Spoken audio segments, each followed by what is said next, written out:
I know, sir. I see you got your hand raised. Hi, just wanted to try to find a way to tell you guys that I was on. I'm so sorry, Chair, and I'm so sorry to the rest of the committee and Angel. Oh, thank you for making it. These virtual times and us being out for a few weeks, I think is safe to say it's okay for us to all make adjustments. So I take it we have quorum. I apologize, I did step away for a minute. I'm looking for my charger, but that's a outside issue. What's going? We got quorum. I take it, right? Yeah, we're ready to go. Excellent. So I will call the meeting to order. Welcome to the September 14, 2022 meeting of CB11's Land Use, Landmarks and Planning Committee. My name is Jason Villanueva and I am the chair of the committee. This meeting is called to order at 6:40 p.m. Tonight, we are joined by District Manager Angel Muscane, the staff liaison to our committee. In order to conduct an efficient meeting, let's observe a few ground rules. No one may speak until granted the floor. CB11 members, if you have a question about board business or wish to make a motion, please raise your hand through Zoom. If you click the participants icon, the participant panel should appear and you should find the raise hand function there. If you still have technical difficulty, you may click that icon and relay your difficulty to the staff. Members should not engage in a back and forth discussion. The chair will recognize the next person to speak. If you could, please put your mics on silent, that'd be awesome. The chat function should not be used for CB11 business or questions about agenda topics. All such remarks should be made on record by raising your hand through Zoom. Chat should only be used to alert us to any technical difficulties you are having or to state in writing information like an email address that was already stated aloud on the record during the meeting. When a member is given the floor to speak, I will identify you and you can unmute yourself so that you can speak. Please keep your questions and comments succinct and germane to the discussion. Members of the public, if you have a question or a comment about the subjects on the agenda, please raise your hand through Zoom and wait to be recognized. We will now take attendance by roll call. Okay, committee members, when I call your name, please answer present. Devin Cronshaw, Present. Kenneth Crouch, Present. Jessica Elliott, Present. James Horton, Jessica Morris, I'm here. Nelsa Arama, Present. Beverly Pabon, Present. Vinny Torres, Jason Villanueva, Present. and Candy Vivas Vasquez. Thank you. You have quorum. Thank you.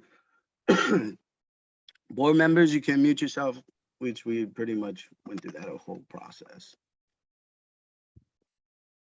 So we'll now go into adoption of the agenda. The agenda for tonight's meeting was distributed ahead of time by the board office and was posted online. If there's no objection, we will adopt the agenda as stated.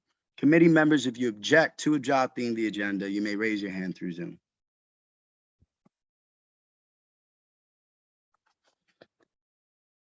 Seeing no objection, the agenda for tonight's meeting is adopted. Adoption of the meeting minutes. Unfortunately, wasn't able to get them out on time. That being said, we're making adjustments moving forward. The meeting minutes will be distributed for May and June by next month. So please get up to speed on that. And if necessary, you could always go to the YouTube website.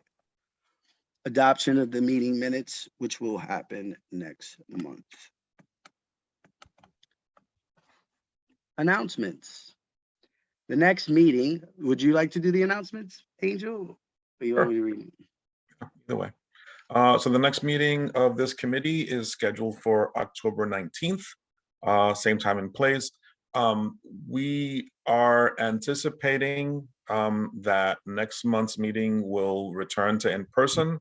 Governor Hochul has announced that she will not be extending the emergency declaration, which was under the manner of which we were able to do these fully remote meetings. So unless she or Mayor Adams issues another emergency declaration, we'll only be able to meet remotely fully remotely through September 23rd. Any meetings after that date, until we're told otherwise, will be hybrid, as announced a few months ago. And by hybrid means that all committee members will be present at the board office, and the public and presenters can participate via Zoom remotely, and we'll set up the conference room to also accommodate a limited number of members of the public. We'll make further announcements as the dates of those hybrid meetings near. Secondly, on June 1st, Mayor Adams announced his plan to use the city's zoning tools to support, in his words, small businesses, create affordable housing, and promote sustainability. The plan includes 3 major citywide amendments.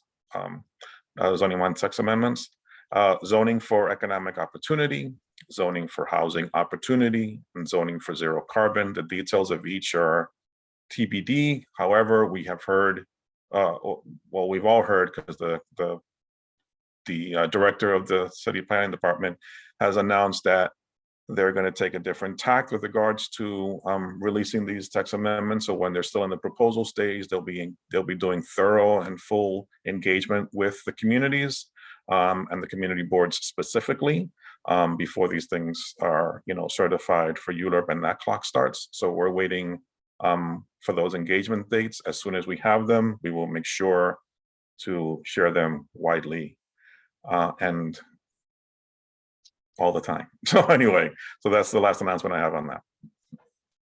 That's all I have, Jason. Thank you, Angel.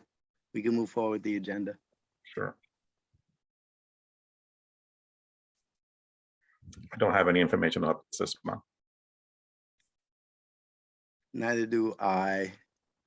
Jessica Elliott. I have an informational update. If I could, please. Oh, of course. Once you recognize, you got the floor. Thank you. I just wanted to make everyone aware that I believe there was a notice sent around by the staff that there is an urban plan for public officials workshop happening on September 30th, which is a Friday, from 8:30 to 4:30. This is an all-day team-based workshop. I'm sure you've heard me talk about this before, but in my other hats, I am co-chair of the New York Urban Plans Committee. So I'm organizing the event, and I would love for everyone to attend. I think we have the most representation from CB11, but it is in partnership with CBs 8 through 12. We're finalizing the location, tried to get a location in one of our neighborhoods, but seems next to impossible. So we're looking at a location in Midtown. So hopefully, if you're interested in that, let me know, and I'll post a link in the chat for registration. Thanks so much. Thank you, Jessica. If I may, please do post the link in the chat. I do. We would love to support that. And those out there public, please try to reach out to those other CBs and let's get them all together. It'd be nice to get back in a space with each other.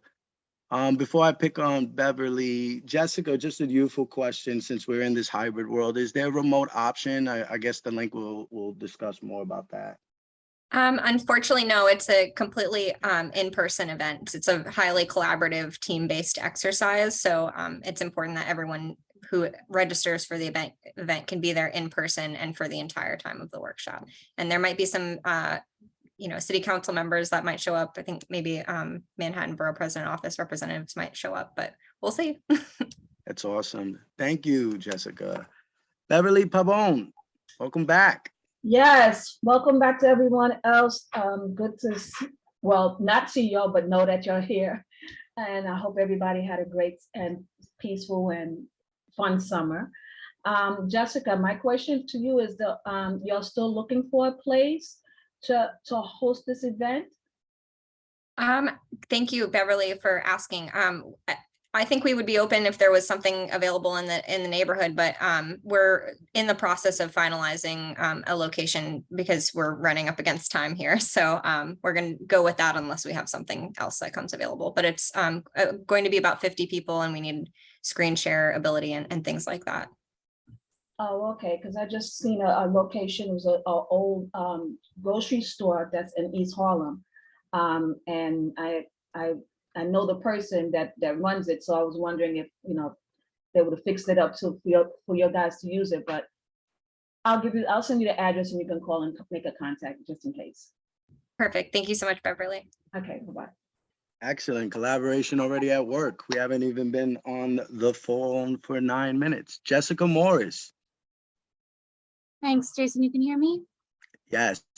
Okay. My question is just a follow-up to Jess Elliott. Do you have like a one-liner about what the workshop is for and why it's particularly good for our committee, Land Use, Landmarks, and Planning? Yes, thank you, Jessica. It's a good point. So the workshop is typically it's a high school and college based program that is over the course of many weeks, and it is a condensed version of that for public officials. So it's going to be all of that smashed into one day. I think a lot of this is really important for all community board members, but specifically for land use, landmarks, and planning committee members, because it talks about how to redevelop a fictional community, essentially. So it's a fictional RFP process where you have a fictional neighborhood that has historic buildings. It has an existing homeless shelter. There's considerations towards equity, affordable housing, the environment, and sustainability. You get to choose between having a Q Mart or a regular supermarket, and then you have letters from the community, all with different levels of power, letting you know, and of course they're conflicting with what they want. So you as a team have to decide how to make the most people happy, or choose who to make happy, while also satisfying city revenue requirements, developer return on investments, and different affordability housing metrics. So it's a really complex exercise, and you get to see how hard it is when you say, I want to go from 10 to 15% affordable housing. What does that mean to the other metrics? And when you put a 10-story building next to a 2-story building, what's the reaction from the community? So it's pretty aligned with what we do here, and very relevant. Thanks, Jess. That was well said. Thank you. Thank you. Thank you, Jessica, for that question. Very, very, very well said. Thank you, both Jessicas. I see no other further informational updates. We can move forward along with the agenda. My favorite part, presentations and discussions. Proposed ADA upgrade to the 25th Precinct building at 120 East 119th Street.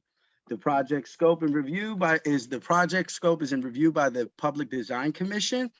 Includes the exterior accessible route to the side accessible entrance. Proposed renovations would correct and or repair the existing architecture to meet ADA requirements.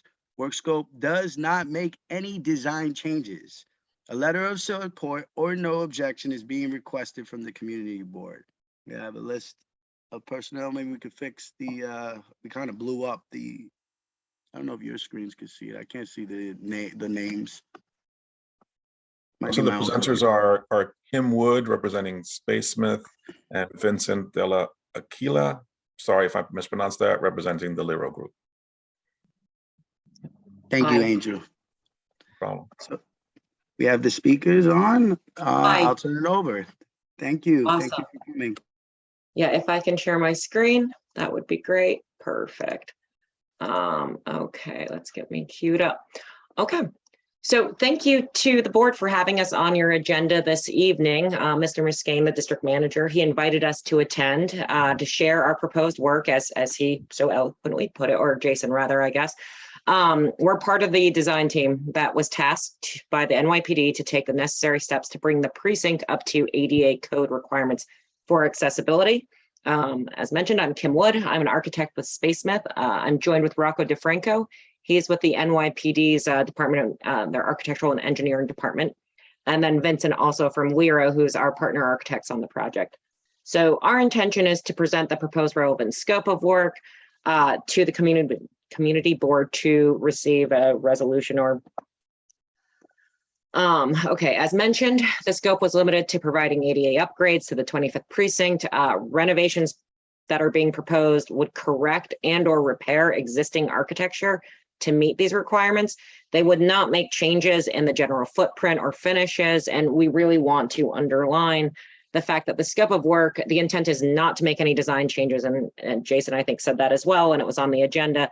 But again, it's really about bringing the current existing accessible entrance up to current code and not creating anything new.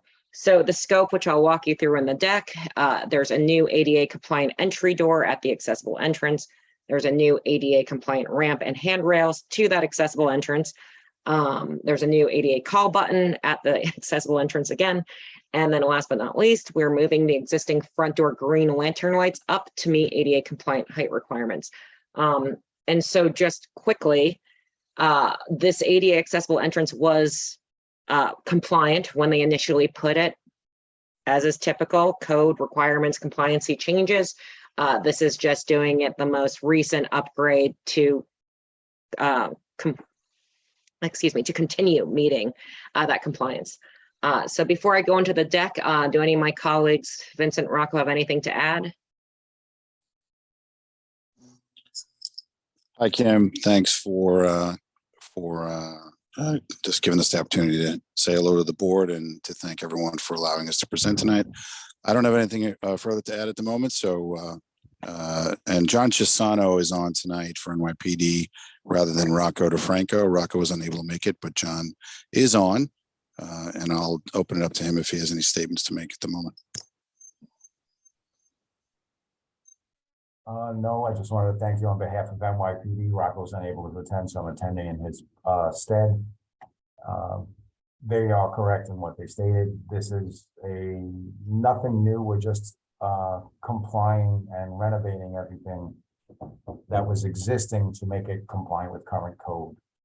So if you have any questions. Perfect. Thanks, John. All right, so to the deck, I think you can all see my screen. I'm hoping you can. You should be able to see a site plan that's indicating the location of the 25th precinct on 119th Street. If you need me to stop, please feel free to jump in. Oops.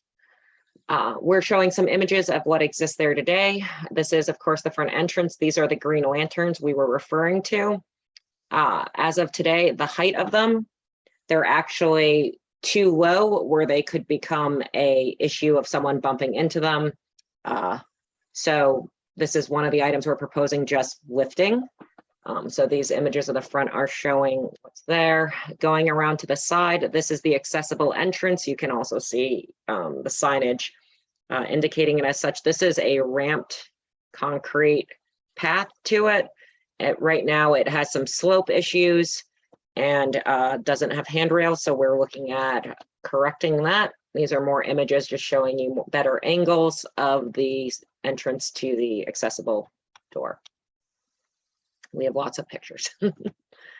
All right, so we're looking at a floor plan here. So on the left, we have existing. On the right, we have proposed. Again, this area is the ramp to the accessible entrance. So here's the street. Hopefully you can see my cursor. And then here is where the main entrance with the green lanterns are. I'm going to go to the next page that has some elevations to also reflect this. So again, the main entrance, we see the green lanterns. And then this is towards the accessible entrance where we have the ramp. I think now we're going into blown up plans. And my screen froze. Whoopsies. I skipped by one really quick. I'm frozen. Well, we can talk about this one. Nope. And okay, sorry about that. While it's sitting on this plan, this is just a blow up of the ramp on the side of the building. So this is actually, if you can see my cursor, where the existing entrance to the building is, that's accessible, and this is the existing ramp. What we are proposing is to correct the slope. Currently, it's too steep. We need to add a landing because there are certain run lengths that are required. And we also need to be able to provide a 60-inch minimum turning circle at the landing. So you can see we've had to bump it out. We've also added handrails. I'm going to see if I can get it to go back to the page it skipped over. Oh, gosh. Okay, we're gonna go away from full screen, so hopefully that'll help it. The page I skipped over quickly was just an elevation from the side showing the ramp from the side. It's a little bit screened because of an existing curb that's on the other side of the ramp. So this isn't the best image, actually. I think what will be most helpful is this. So this is showing the new path of the ramp. You can see that there's the landing. And so we're correcting the slope, we're correcting handrails. If you remember in the image you saw before, there were none, there were just bollards. This is showing the handrail against the brick wall. This is talking about the lanterns being raised, and I'm gonna kind of hustle us over to the renderings because I feel like those sing the best as far as what our intention is. This is showing the lanterns, they're being raised to 81 inches above the sidewalk, and that's the clearance requirement by code.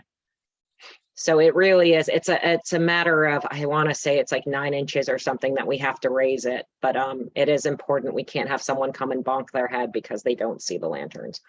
So here are some renderings that I think will be clearer. Probably should have started with the lanterns.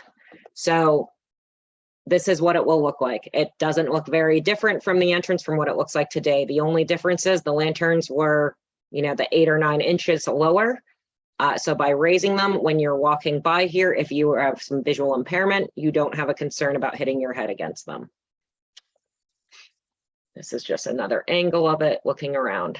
You'll note that there is a sign that exists that's pointing towards the accessible entrance, which will bring you around the building to the right. And I'm going to scoot to this image. Here's the entrance. It'll bring you around to the right. It'll lead you up to our new compliant, correctly sloped handrails, 60-inch diameter turning radius landing to your accessible door. Here's another image of it from the side. It's screened a little bit by the existing chain link fence and the concrete knee wall, but it really should not look that much different from what exists today. And again, I'm going to go back to the images of what we have today. So it will be an improvement upon this. And the exterior entry, this should look basically exactly as it does today, except for the lanterns being lifted. I think the last slide on the deck is just showing material, which again, we don't want to reinvent anything. The ramp will be concrete, it is today. The railings will be stainless steel. There aren't railings today, so this is a new finish, but it's not anything new to NYPD precincts. It's very common, the stainless steel railings. I believe that is the long and short of it. Vincent or John, anything else to add to that? Thanks, Kim. No, I don't have anything to add at this point. You did a fine job in presenting, so thank you. Great, thank you. Keep it on.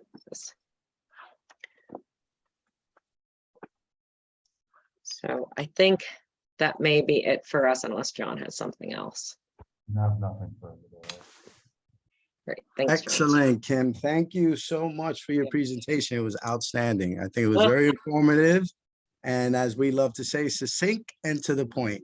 As stated to the committee, I mean, the quick summary, you see they're going, you know, from one type of interest that was built and they're coming to, in my personal opinion, a more upgraded, better entrance. So that being said, does anybody have any questions? I see we have Jessica Morris.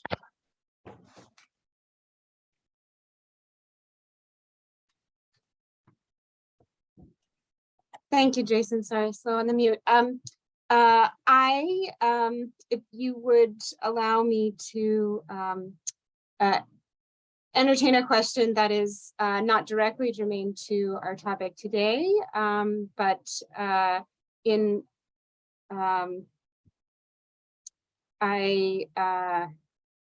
I do promise that I won't take more than 90 seconds to get through it, after which I am prepared to make a motion to offer committee support for a letter of no objection. My comment is thank you, Kim, Vincent, and John, for being here tonight and sharing this upgrade with us. Our precincts and precinct houses, the 23rd and the 25th, are essential to our community, neighborhood, and how we continue to cultivate safe spaces throughout our neighborhoods. I am disappointed that this is the limit of what is necessary or deemed necessary. In that last year, I made the suggestion of considering in our budget requests potential facility-based upgrades that would also increase community police relations through through design. There, of course, is a need for safety, but also the location of the 25th, the location of the 23rd particularly, and its nature being underbuilt and underutilized as a footprint is not necessarily in service to the community where it exists. So I think you all know much more about this, and we are only 2 years past a large movement of defunding the police. But I think considering the potential for design interventions to have effect in bridging that set of relationships between police and community, something like the $230 million that's slated for the Rodman's Neck shooting range investment, question whether that should be perhaps a regional facility that would invite PDs from, say, Hartford or Trenton to come and train together and leverage federal dollars and perhaps reallocate some of that capital money to local precincts to improve police community relations through design interventions in needed updates to old facilities that perhaps don't project the most welcoming environments or accessible in many cases. So thank you, Jason, for the floor. And I'm ready to make a motion if we are there. I don't know if there are any questions, but I've got your contact. No. information. Thank you, Jessica. You did it right. You're coming to a close. Let's definitely open the floor up for other people to ask any questions and or comments from anybody else. And then once that process is concluded, we will go into possibly, getting further information from the speaker. And then if not, we will then go into making motions. Thank you. So that said, does anybody else have any questions, concerns relative to the topic at hand? I see no one. That said, I give the floor to Jessica Morris to take your motion. Oh, I did have a question. Sorry, I'm There not you able to go. raise my hand. Sorry. It's all right, go ahead. And it'll be quick. Kim, if once approved by PDC, when is the project start date anticipated? Good question. John or Vince, maybe one of you can fill in on that piece, the time frame. Can I speak my loud? Yes, Yep. sir. Oh, Please, okay, just want to please, make sure I'm please. not going over anybody. I appreciate the I have the formality. timeline for this project. I'm opening it up as we speak. 25th precinct, open up my file. We are scheduled to start construction in 9/1/2023 with an end of construction deadline of 11/30/24. Thank you, John. Appreciate it. Great question, Angel. Thank you. Thank you, John, for the information. Candy, welcome back. Thank you. So my question is, and thanks for putting up with me. So if it's gonna be done by 2023, we have a project that's supposed to be happening on that site. So I'm just thinking like, why not after all these years, they're gonna start doing that? Like,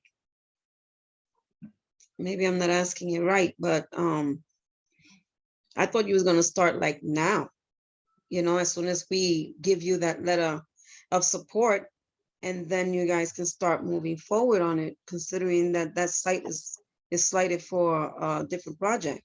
So, I mean, I could jump in for that if you don't mind, John. Simply Absolutely. put, the authorities having jurisdiction, Candy, and the filing process that's going to go on after our approval will definitely take 6 months, if not longer. So hopefully they, get past us, they go to PDC, they get their approval, then they go into the world of design. You see, they're giving us renderings, then they'll design, then they submit that to the Department of Buildings, go for their Right. permitting.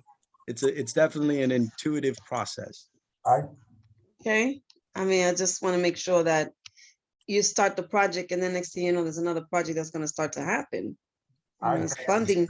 I'm looking at funding sources that you're going to be utilizing from our community.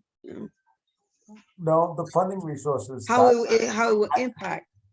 So I am going through the whole projects. We have currently 16 commands that we're doing this throughout the all our patrol boats. The money was allocated. We have a plan to spend, I can't even tell you how many millions of dollars to do these ADA upgrades throughout all our precincts.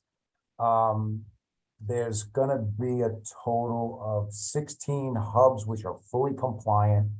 And then we're going to do an additional, I'll tell you in a second, 25 what we call hub light commands. These projects take, as he said, an extended period of time. And unfortunately, if we can find a way to shave off time, nothing would make me happier, but a lot of it is out of our control. These have tremendous levels of approval and oversight through OMB and budgeting. Every time we want to submit for money, we need approval. Every time we submit for design, we submit again for construction. I'm just going to give you numbers that aren't 100% accurate, but just to give you a perspective on it. If this was a $1 million project, $100,000 was slated for design. We ask in the beginning of the project for new needs, and that would be $1,100,000. Then when they say, okay, we're going to fund this project because we have to give a justification and a reason why, then they give us that money. That money goes in a bucket. Then we have to award the design to whoever it be. In this case, it's Lero. Now we have to submit request for that design money. So then they say, okay, I have to submit another justification why I'm selecting this person to do the design. That process takes 4 to 6 months. Then they give us the money and then they start the design, as you said. That process takes months to do the design. Then it goes to DOB.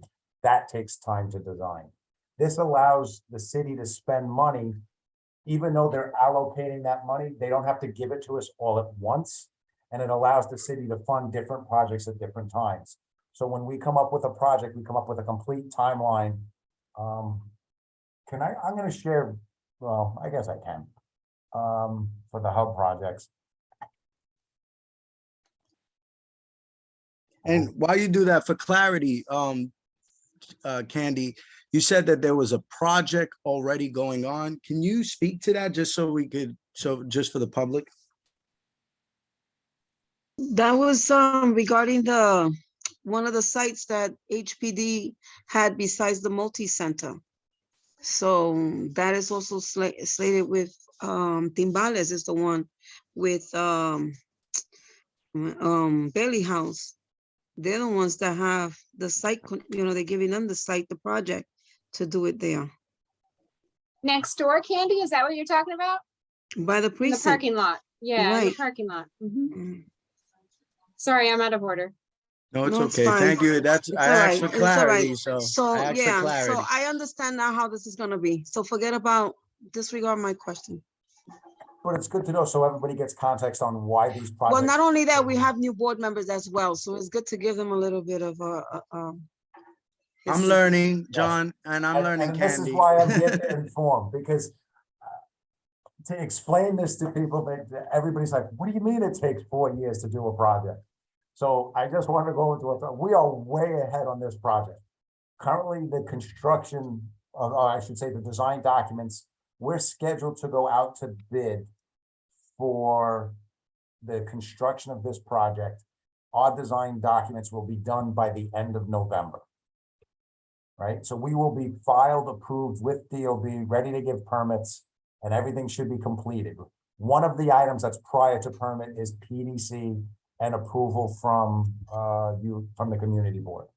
Assuming everything goes smoothly and you give us your blessing and we can go forward, we are slated to start the bid process in December. Unfortunately, or fortunately, it is what it is, that bid process through the scrutiny of the city to make sure your money is spent to the best of its ability, that takes about 8 months. That's one of the big reasons why these projects take so long. A lot of it is a tremendous amount of oversight to make sure that the money is allocated properly, to make sure all people bidding on the projects are investigated properly and they pass all their background checks.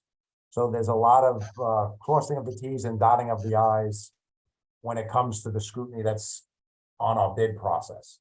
And that's, as you can see, I highlighted the line. We've done all our cost estimates and justification. We received the task order. The CP for design has been completed. We registered the task order, which takes 1 to 2 months.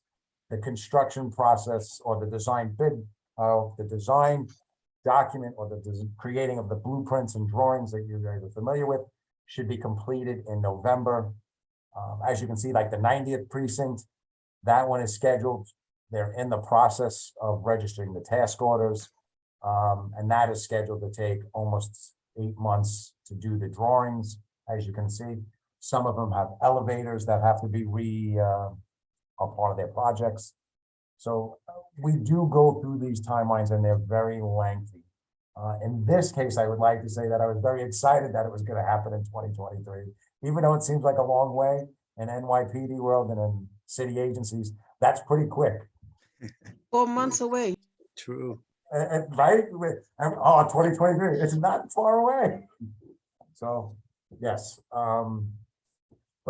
And to answer to the first question that came up, I look for all reasons on how we can make our precincts better. The biggest stumbling block with doing major alterations on police precincts is it's very difficult to relocate some of the functions inside the commands. Admin staff, I can pretty much do payroll and all the admin functions anywhere in the city, but like arrest processing, all of the functions that the community uses, Safe Horizons, I'm drawing a blank. The 124 room, just to get parking reports and accident reports and all that kind of stuff. That's functions that we can't relocate because they're specific to the group that precinct serves. So those are hard to hard to relocate because we just don't have accessory space that we can move them to, especially arrest processing. That's one of the more difficult. There's not enough places to hold people who are arrested and process all the paperwork and process them as we do it. So that's one of the big stumbling blocks that we have. So most of our new precincts are on vacant land while the existing precinct is being built, such as the 40th precinct and the 116th. And so I hope that answers your question that was brought up to us before about, can we do an alteration on this? I would love to. I'm an architect. This is the stuff I get excited about. It's just, it's so difficult to do this while these precincts are functioning because they're 24 hours. So all the work that we do, it takes a tremendous amount of planning and preparation to make sure that these run smoothly without interrupting the police precinct. So to do a whole second story or do a rear alteration on a precinct, extremely difficult. But again, I just want to thank you for taking your time out to hear our proposals and hopefully get your blessing on it so that we can move forward. Thank you, John, for your service and the education. I have to say, it was very informative and great question posed, Candy, for discussion. Okay, that said, I don't see any other hands. I'll give a second because we're in the world of technology. Second's done. So before we take a motion, I do agree with Candy and Jessica and a few others about that. We do have newer members, so do bear with us as I just read some process that we've developed a very long time ago that kind of makes this a lot easier for us to go through. So motions, and this is pretty much going to be standard moving forward through the season. Motions will proceed by the following steps. Address, committee member addresses the chairperson. Recognition, the chairperson recognizes the board member. You will obtain the floor, the committee member has the floor. You make a motion. Board member introduces a motion. Example given, I move that the community board deny the application of such and such of triple such and such of a new full liquor license for a restaurant located on the address, street, right? We're getting to the point of specificity. Second, another committee member seconds the motion. This is where it gets interesting. We've had a lot of challenges with this in the past, but I think we're going to be victorious this year, right? After the second, we have an opportunity for informal discussion. At this step, the chairperson and introducer of the motion can discuss modifications or withdrawal of the motion, right? Statement of the question, the chairperson states the motion to the committee members for their consideration. At that time, we can go to debate. The committee members debate the merits of the motion. Amendments may be submitted and or acted on. I will then close the debate. If necessary, restatement of the question before the voting process actually begins, the chairperson will again clearly state the exact motion that the members will be voting on. Voting and disposition processes take place. Pretty word, we do a roll call. Everybody says yes or no or abstain or present not voting. Need more questions, clarification on that? I promise you'll have my contact information. And we could discuss that further on. Right? Results of voting. The chairperson announces the results of the vote. In this case, it would be Angel, so that way it's fair because I do want to vote with you. But the chairperson announces the results of the vote in favor or opposition, and then at such case, we'll state whether the motion passes, denied, and then we'll do that process all over again if necessary, right? To change the motion and or add a new motion. So that's motion 101 for those that are new to the board, and even some of us, such as myself, reading that needed a reminder. So that being said, I hand the floor over to Jessica Morris. Thank you, Jason. I would like to make a motion that the committee issue a letter of no objection for this project. Thank you, Jessica. Do I hear a second? Second. Second by Candy Vasquez. Roll call. Devin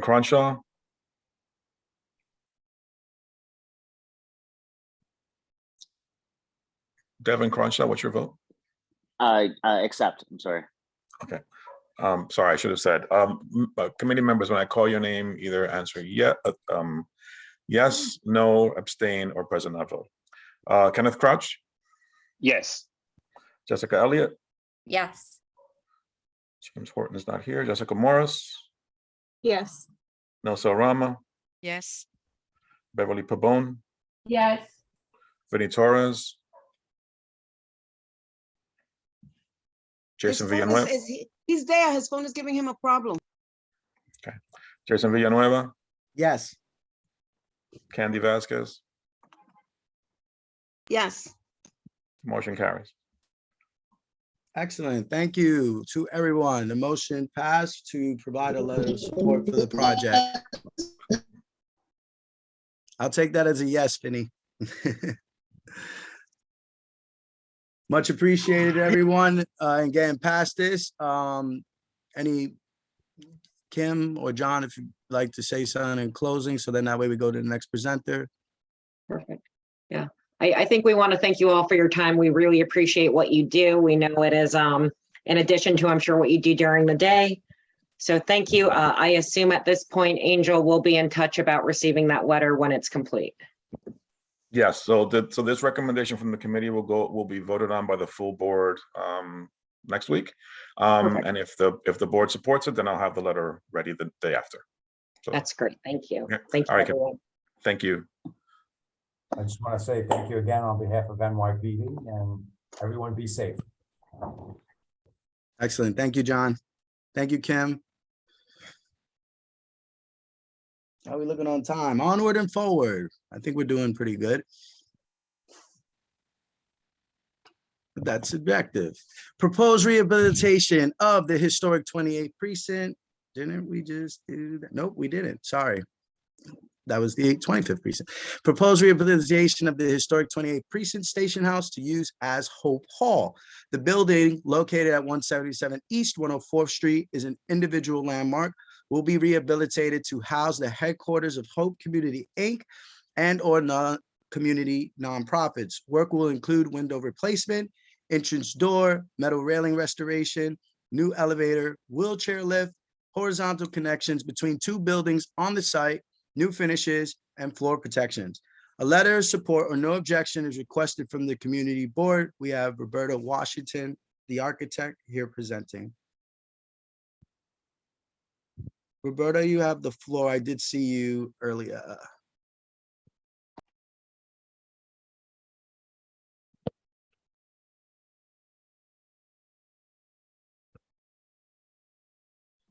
You're muted, Roberta. Yeah, you're muted. Okay. There you go. All right. Hi there. Hi. Okay, so I think I can share the screen. I think, let's see, you cannot start sharing the screen while the other participant is sharing. You should be good now. I took down our presentation. You should be good to go. Okay, thank you. Mhm.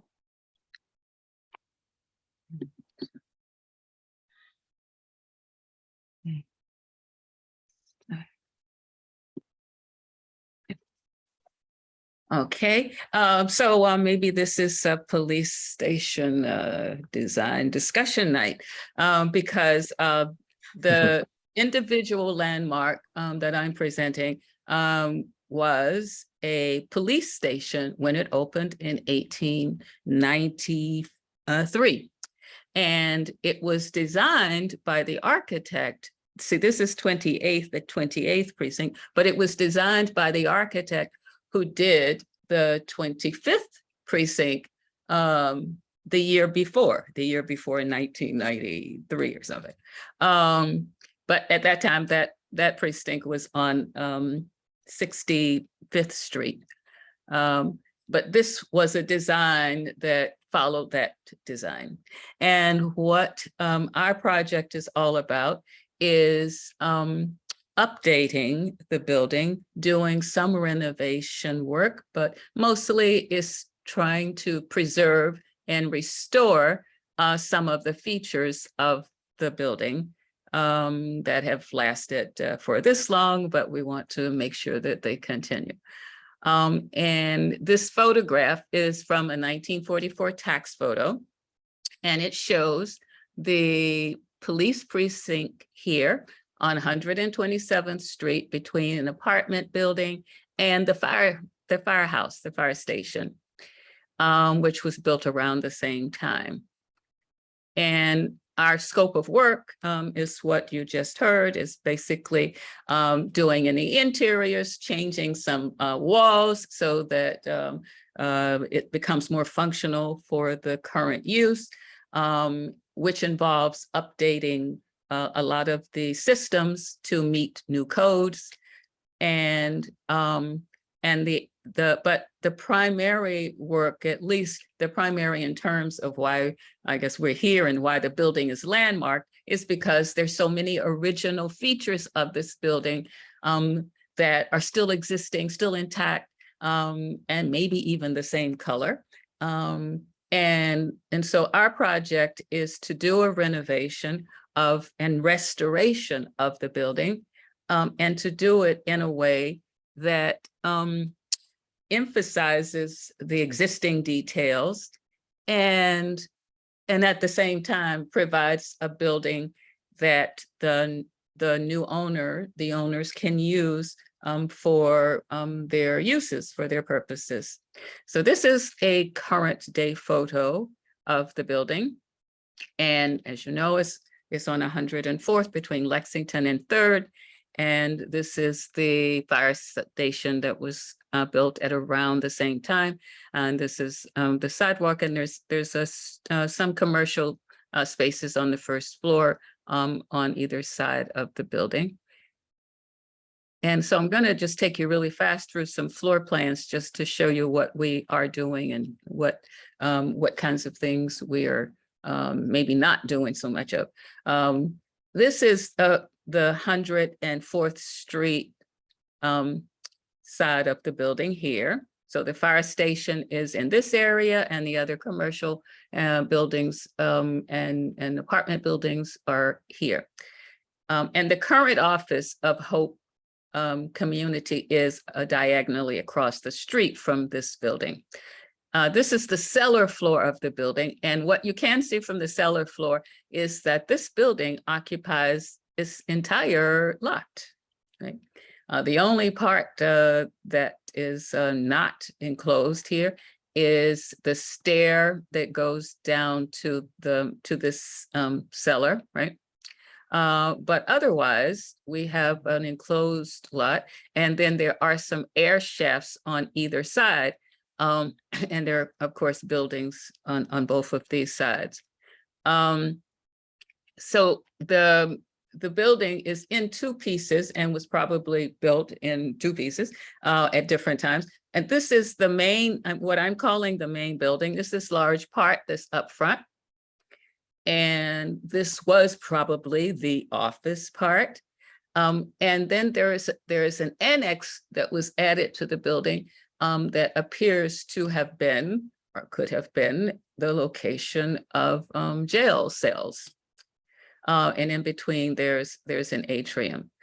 But basically, this is the footprint of the main building going up.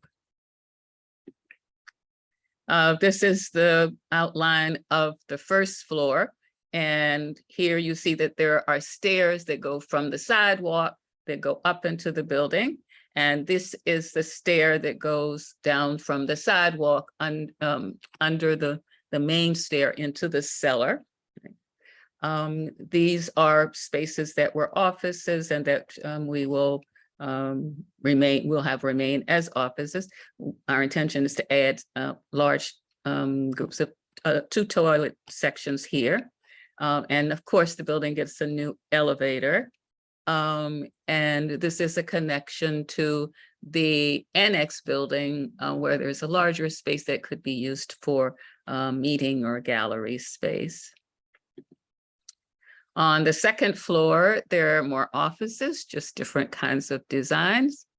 And again, you see that there's this, it's like a bottleneck here, and we have the roofs of the first floors here, but going up from here, all of these spaces are light wells, right?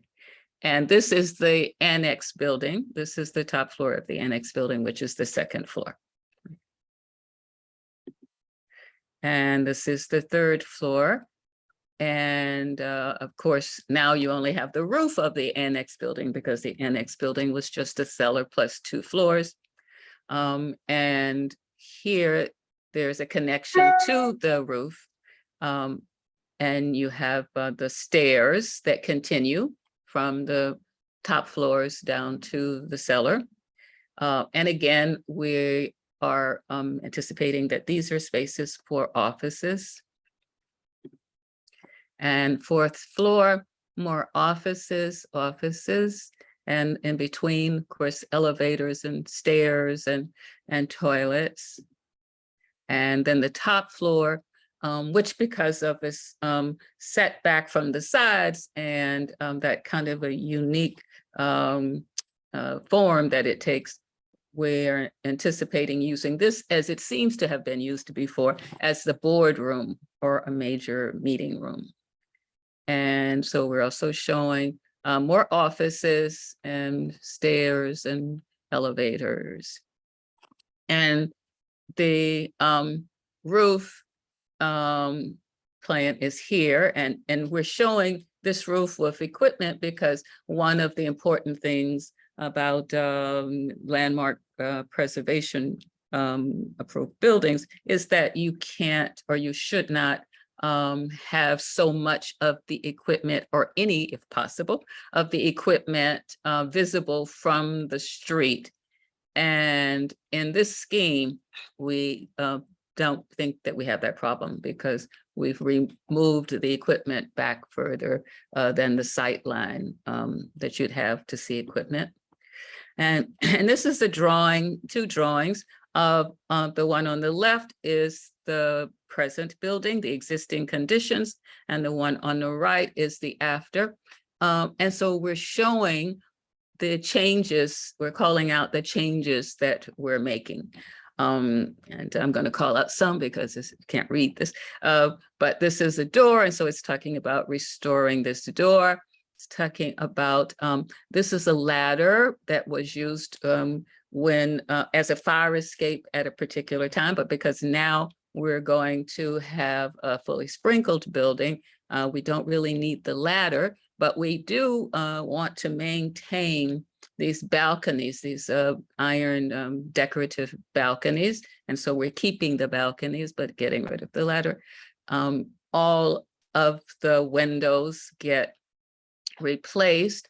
And the windows on this street, because this is the main elevation for the building, are replaced with wood windows, which are specially designed with profiles and dimensions and material to mimic to the best that we can what was built in 1893.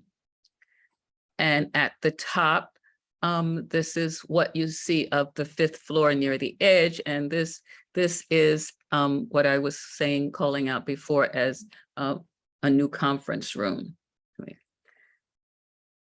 On the, going back down on the lower level, there's railing on either side, which we are keeping or replacing. So it may be that to restore the railings, they have to be taken off and may have to be sent to some specialist who does that kind of work.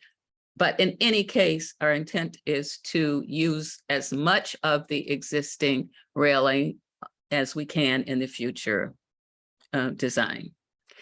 Now, windows in the rest of the building, in the back, in the rear and on the sides, those are replaced with aluminum windows in some cases.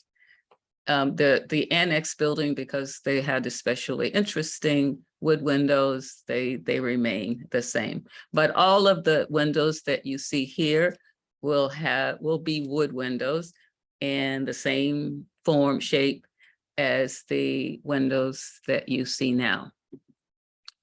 And these are a couple of photographs of the existing, some of the existing features. This is the door, which is almost 8 feet high. And this is a wood door, which is one of the primary architectural features that landmarks, that the Landmarks Commission was concerned about keeping, and we are definitely doing this. And so this door will get as much care as, some major parts of other people's buildings, but we're spending a lot to bring back the beauty of what was the main entrance to this building. Alongside this, on the 1st floor, alongside these doors are these windows, which are also very which are special and a little complicated and very interesting. And there are only 2, one on each side. And so these will be restored to meet the standard that they are now, but there are some additional changes in terms of windows, right? So in terms of the control of air, so it may be, so these windows are not not double glazed windows. These are single pane, but our new windows, even though they will look like the old windows, will have all kinds of, we would have thought about how to make them more useful in terms of preventing cold air. And down at the bottom, you see the iron or the metal railings that surround the stair. So this is the right side of the building. And so out here, just in front, is the sidewalk.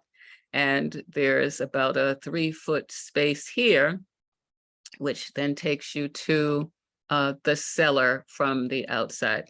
And so this is one of the elements that we intend to repair, restore, and if we had to replace it, replace it, but it could only be replaced, these segments could only be replaced if they were being replaced with like material. And this is, I think, I'm not sure you can see this well, but this is a drawing of, speaking of handicapped accessible designs, this is a wheelchair lift. One of the things that we looked at in our building was how we could get ADA resolutions using the building, keeping the building intact as it is, right? And what we looked at was, we looked at 2 different options. We have no place where we can say that, you know, as it is now, a wheelchair can go in straight and there's nothing to be done. Because the main entrance is up several feet, and the cellar is down about 8 feet. We looked at both having a wheelchair lift that could come up the stairs, as well as looked at how we could have a wheelchair entrance or access here. And when it's here, what happens is that the lift would be parked all the time when it's not in use on the cellar level, and only come up when called. And when there is so there's a person in a wheelchair and it can be called, and then the lift comes up. So that means you do not see the lift when it is not being used. The lift is parked on the cellar floor, which is below this level, right? And from there is an access into the cellar floor, which leads to the elevator. And this then becomes our access for ADA purposes, our entrance. And this is a rendering of showing the changes, which are not that great. We did take out, as I said before, the ladder that was used before as a fire escape ladder. And we did add new light fixtures or change the light fixtures. We tried to use light fixtures that were used during the era that the building, that would have been used during that era. We have the railings on this side and on that side, and there are some new handrails here, and they would all be done in the black metal color that exists now. And as I said before, most of the railings that are used will be the remnants of the existing railings and fences that are there now. And I think those are the important parts to mention about our building. And yes, and so we would also like a letter of no objection to our building. And if you have any questions, yes, let me know. Thank you, Roberta, for your presentation. As stated previously, it was outstanding, very informed and to the point. We do have one question from a fellow board member, Jessica Morris.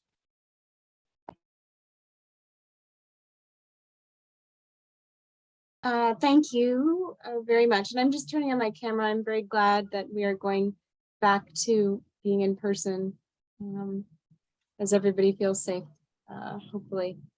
Roberta, thank you very much for your incredible work just around the corner and up the street from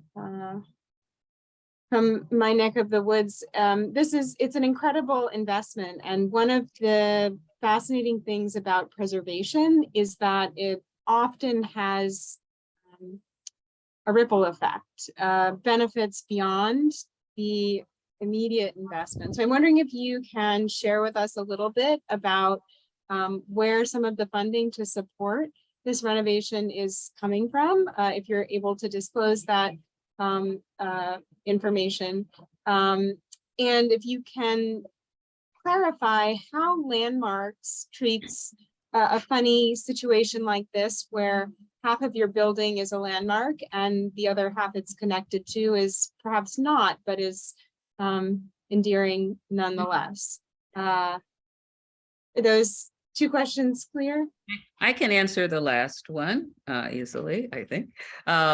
So even though the annex is not as glamorous in terms of details and materials as the main office building part that you see here, the main police station part that you see here, it's considered all one building.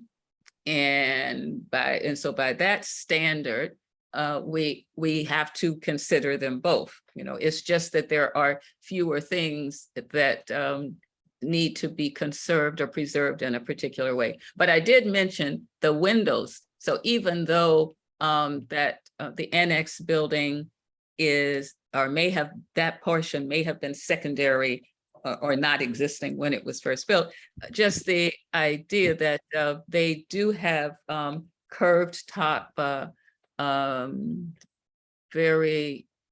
still have very thick wood, trimmed wood windows on the inside part of that building, facing that atrium area that I was talking about. So those windows are nice and are fancy, and those windows will be wood, but the back of this building, the main building, will be aluminum.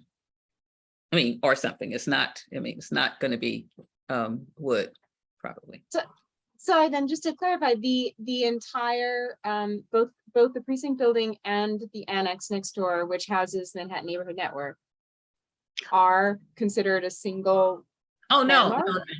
no. They're two different buildings. The firehouse, which is what was the firehouse, is now the Manhattan Networks building. So that is not associated with us. They're just our neighbor. Okay. So that building was itself renovated / restored maybe some years ago. So our building is just this building and the back. So this is the main entrance, and this part here, these were the offices, but behind that, closer to 105th Street, the part of the building that is there is what I'm saying is the annex, and it's an annex. I understand. I got confused in the plan. Thank you. Yeah, no, but it is still part of the landmarked space, right? So all of it is.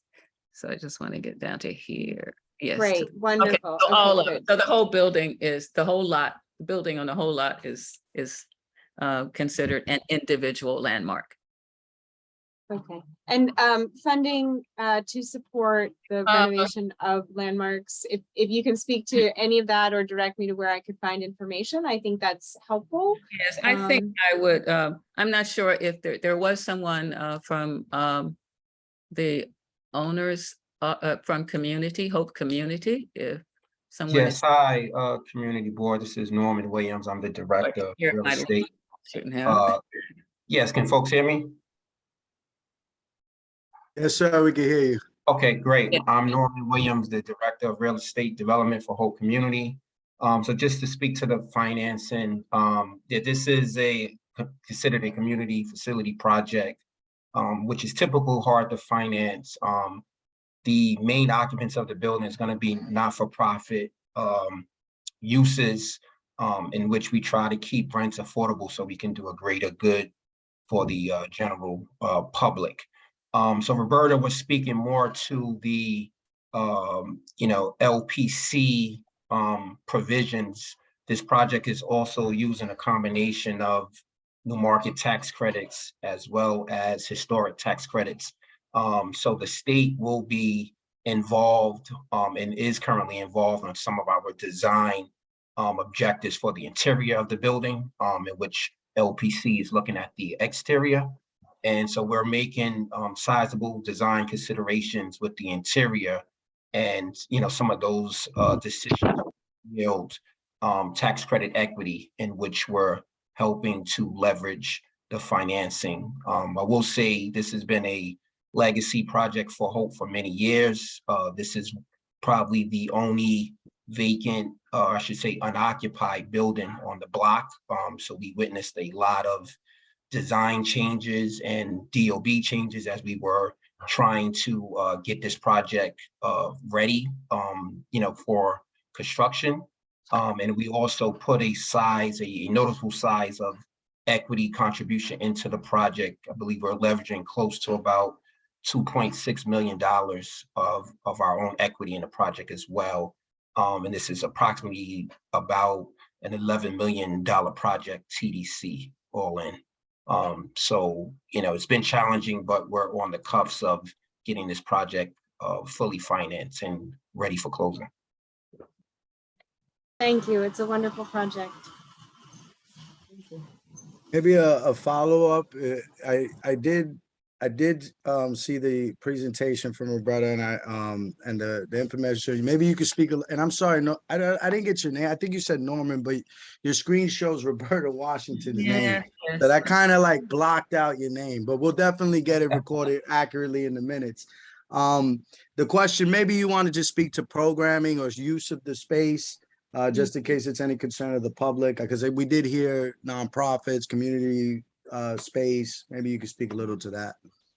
Right. So yes, my name is Norman Williams. I'm also joined by Walter Roberts, who name may be Roberta as well. We're all here working for Roberta tonight. I think she did a great presentation. But yes, the whole community, obviously, we're a community development organization, been around the inception of 1968. We offer primarily housing and resident services to the East Harlem community and Harlem community abroad. So we, many years ago, we used to occupy, this used to be a building in which we occupied, but due to regulations, we had to move out of. So as Roberta pointed out, we're directly across the street in an antiquated building. So our goal is to restore our headquarters in a modern building and have the space and the services to help, program folks. We also do partner and have some leased out space to organizations like Road to Success. We do partner with local not-for-profits such as Harvest Homes and other folks. And we do know that there's a strong need for folks to try to stay in the community of East Harlem. So our goal is we have ancillary space that's available. We can rent out to mission-oriented groups who's doing the public some good so that they can have an affordable place to stay in the community. And we look at Hope Hall to be kind of a one-stop building in which you can come to 104th Street, whether it's the building next door or our building, and folks can get a lot of services done right in the community of East Harlem. Thank you, Norman. That was greatly explained and expressed. Nilsa, I see you have a question. Yes, thank you, Chair. I just had, well, with everyone else's questions, now I have several questions, so I'll try to keep them succinct. As a lifelong member of this community, I love that building, and I have always loved that building. And I'm just curious as to, because so many elements are being kept, why not keep the fire escape? So because everyone that's been around in this community knows that feature. And the fact that the building is being restored so wonderfully, and I love that door. I'm just curious, I understand about having a sprinkler system. But I'm just curious about why that wasn't an option to keep up the historical look of that building. Because it's it's a question of which era you want to recognize. The stair, the fire escape stair was not there in 1993, right? It was something that was added. I don't know if it was added in the 50s or 60s, but it was something that was necessary for Hope community probably to occupy that building. That was one of the things that was probably required, right? So the fire escape, it's the latter part is not of that era that we're celebrating with the restoration of the building. But it is important, you're right, and is something that people who knew the area would have noticed and would miss. So I don't think there would be any objection to keeping it. And if we kept it, then the only thing we'd have to do, which is what we were going to do anyway, is to we just need to seal off the bottom so that it could not be used, so that someone couldn't come out of a window and step onto this bridge. So we would have it at least the bottom would be complete. That makes a lot of sense, Ms. Washington. Thank you. I also have two more questions. In terms, once Hope Community moves into the building, what's going to happen with the current space they occupy, which I think Walter or the other gentleman mentioned that Norman mentioned that it was an antiquated space. So I'm curious as to thoughts and how that space can support the community. And then thirdly, I actually run the East Harlem Multi-Service Center on 120th Street and rent to not-for-profits and have been doing it for decades. A quick question in terms of what is the vision of needed services, and what I applaud Hope Community for wanting to keep the not-for-profits in the area, as there's great displacement due to square footage costs. Has there been a thought of a range in terms of, because of all the financing needed, what that square footage cost could potentially be? Yeah, I'll jump in there. So just in terms of the services, I mean, we definitely see workforce development as something that's essential, education, daycare, kind of those essential services, food and nutrition, wellness and health. The other thing is that as great as this building is, it's a very tight building. It's only about 22,000 square feet all in. And that's, not discounting circulation space. So it does get a little tough when folks have their programming needs and, people have admin and back office and all of these different things. So we do have a lot of flex space in the building so that folks, you may not need your own, meeting room or, or meeting space, and it's something that can be shared. But that also takes, which I think folks are starting to get adjusted to in the post, COVID environment and the hybrid environment, is really how to use space kind of in a, ancillary perspective. So we're having conversations with folks like that. I mean, many years ago, folks used to, I'm a finance guy as well. So I do know when rents used to be $25 or $20 per square foot for not-for-profits, and that was our typical range. But with all of these amenities, with how buildings are being, the systems that's going to HVAC, the finishes, we're trying to stay as affordable as possible. But I want to say, I'm seeing ranges between $35 to $45 per square foot. And keep in mind, some of these spaces are really small. So don't let that number deceive you. In some cases, rents can still be $3,000, to $5,000 a month, depending on the size. Okay. Thank you so much. I applaud everyone for the discussion. Thank you. Beverly, Thank you. Thank you, Ms. Washington. Very great information. I had some of the questions I have a list of questions, but some of them have been asked, like regarding the ladder that Nilsa brought up. I also thought that it would be a nice feature to keep it, maybe using it as a marquee, you know, to put hope or something like that on the ladder steps or something, just for design. Just throw an idea out there. My other questions was regarding the air shaft. Those are still will be able to be used in order for, and it's just for light. It's not, that air shaft is not going all the way down to the basement. No, it goes to the first floor. It only goes down to the first. The roof of the first floor. Oh, okay, the roof of the first floor. Okay, and that's on both sides of the building? You On have, both sides. and I see that, Plenty.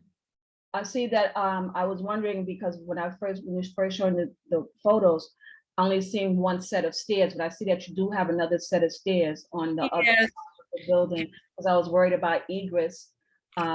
Yes. Even though you have the sprinkler system in there. So I'm glad to see that you do have a second set of stairs in regards to that. In regards to the windows, wooden windows, they will be using, because I remember wooden windows, they will use the balance that's in the inside the frame of the window for the balances, the metal pieces. Is that how it still works with windows now, wooden windows nowadays? There have been some improvements. Okay. It's 1893. There have been some improvements.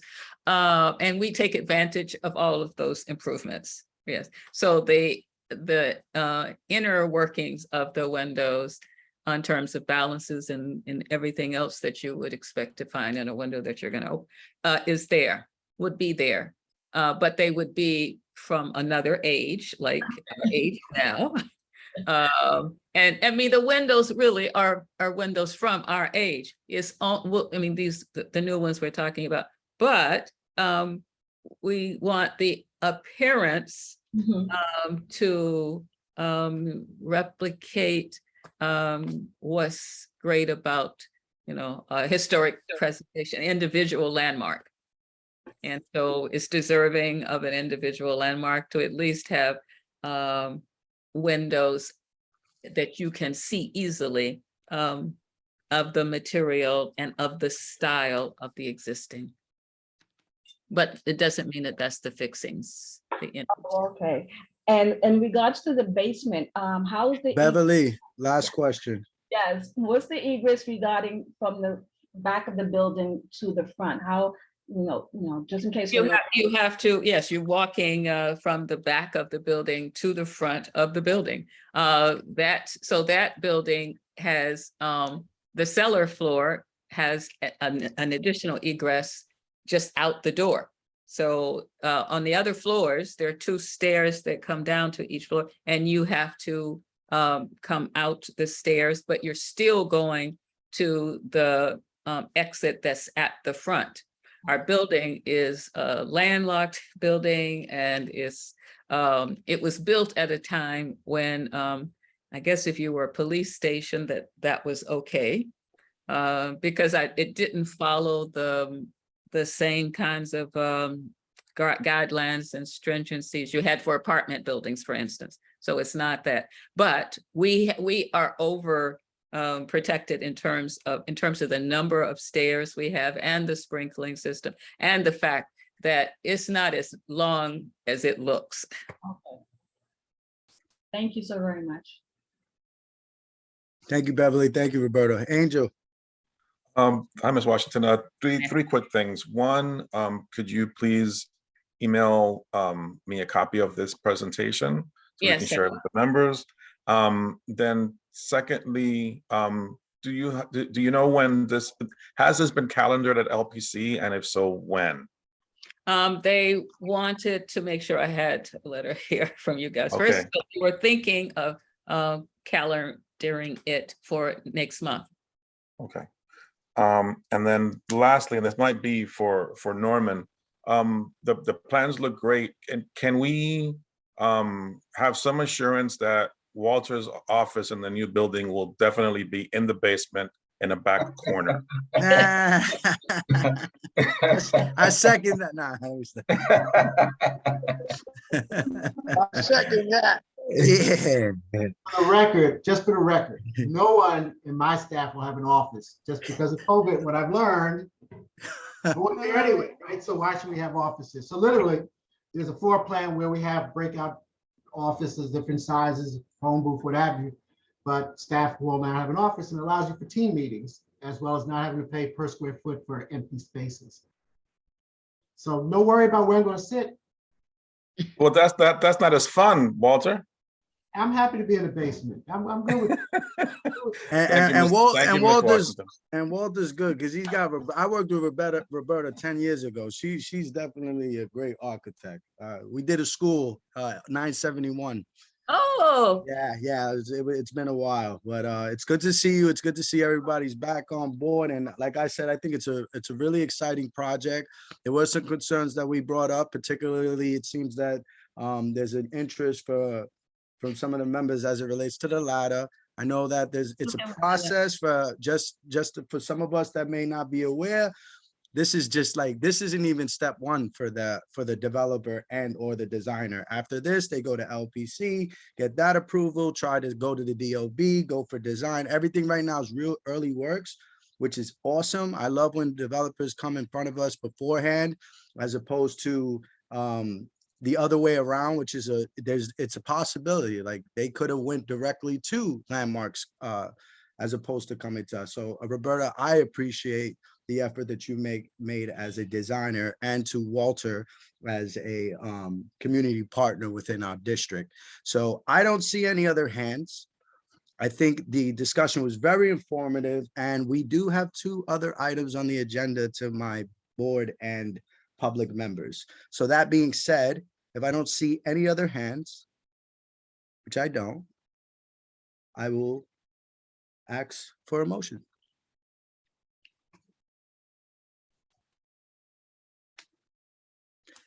Nilsa Rama. Thank you, Chair. I make a motion for a letter of support of no objection based on the presentation for the rehabilitation of the historic 28th Precinct Station House with the changes as presented by the developer and the architects. Well said. Thank you, Nilsa. Beverly Pabon. I second. There we go. Roll call, Mr. Muscane. Okay, thank you. Devin Crenshaw, Yes. Kenneth Crouch, Yes. Jessica Elliott, Yes. Jessica Morris, Yes. Nelson Rama, Yes. Beverly Pabon, Yes. Vinnie Torres, Jason Villanueva, Yes. Candy Vasquez, Yes, and Vinny said yes. Yeah, he texted me. He texted me. There he goes. He texted me as well. For both votes for Vincent is yes. For this one and the previous one, Angel. thank you. The motion carries. No clap? No. That was excellent. Good work, everyone. Thank you, Roberta, again for your presentation. Walter, Norman, Thank for you. again being excellent community partners. And we look forward to seeing you guys in the future with some updates on the project. okay, very good. We'll Thank be you. back.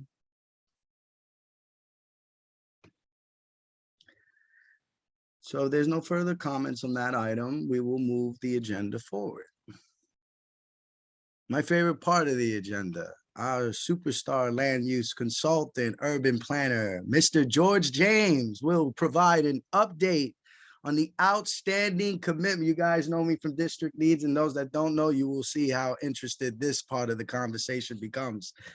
An update on the outstanding commitments from the 2017 rezoning points of agreement related to land use and housing development, including the Department of Sanitation of New York's projects and sites.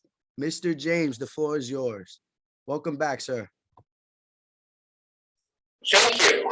All right, well, I will share my screen. There we go. And I will share this.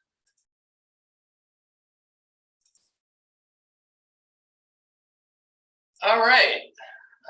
Can you see my screen? Yes? Yes. Okay, great.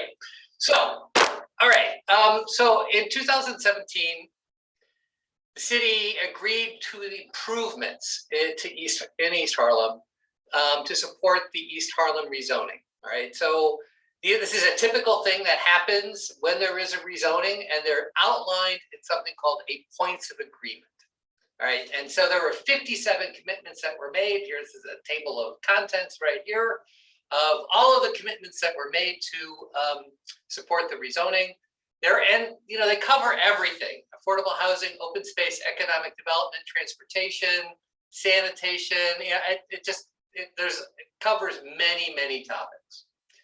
And today we're going to review the status of the commitments related to land use. All right.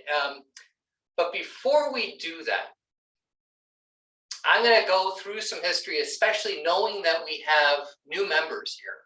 And new members to the board here, relatively new members to the board, to go like, how did we get here? The points of agreement and the rezoning were a very big deal. And I want to talk a little bit about how that happened. It wasn't just something that happened to East Harlem. It was something that has its roots in an action that this community board took in 2011. So in 2011, this community board decided that the Park Avenue corridor needed to be improved. And it started a process that led to rezoning recommendations. And so in 2012, there was this year-long process for, that looked at the Park Avenue corridor and how it could be improved. And it led to recommendations. This is the recommendations that the community board adopted in 2013.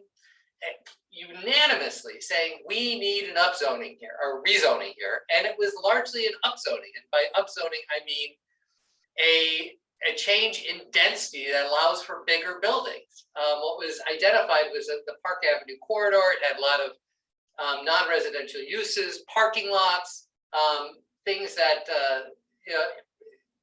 no buildings along the streets in many places. And that was a problem. And the problem was not only the viaduct, it was also the zoning. And so it came up with new zoning that would activate the corridor. It also included a concept called mandatory inclusionary housing. And it said mandatory inclusionary housing, and according to this recommendation, was new development in certain areas would have to have affordable housing. At the time, the community board recommendation was 50% market, 30% middle income, 20% low. And it was completed and submitted during the Bloomberg administration, really the last few months of the Bloomberg administration. Okay, and Bloomberg administration, they didn't do anything with it. It just sat there.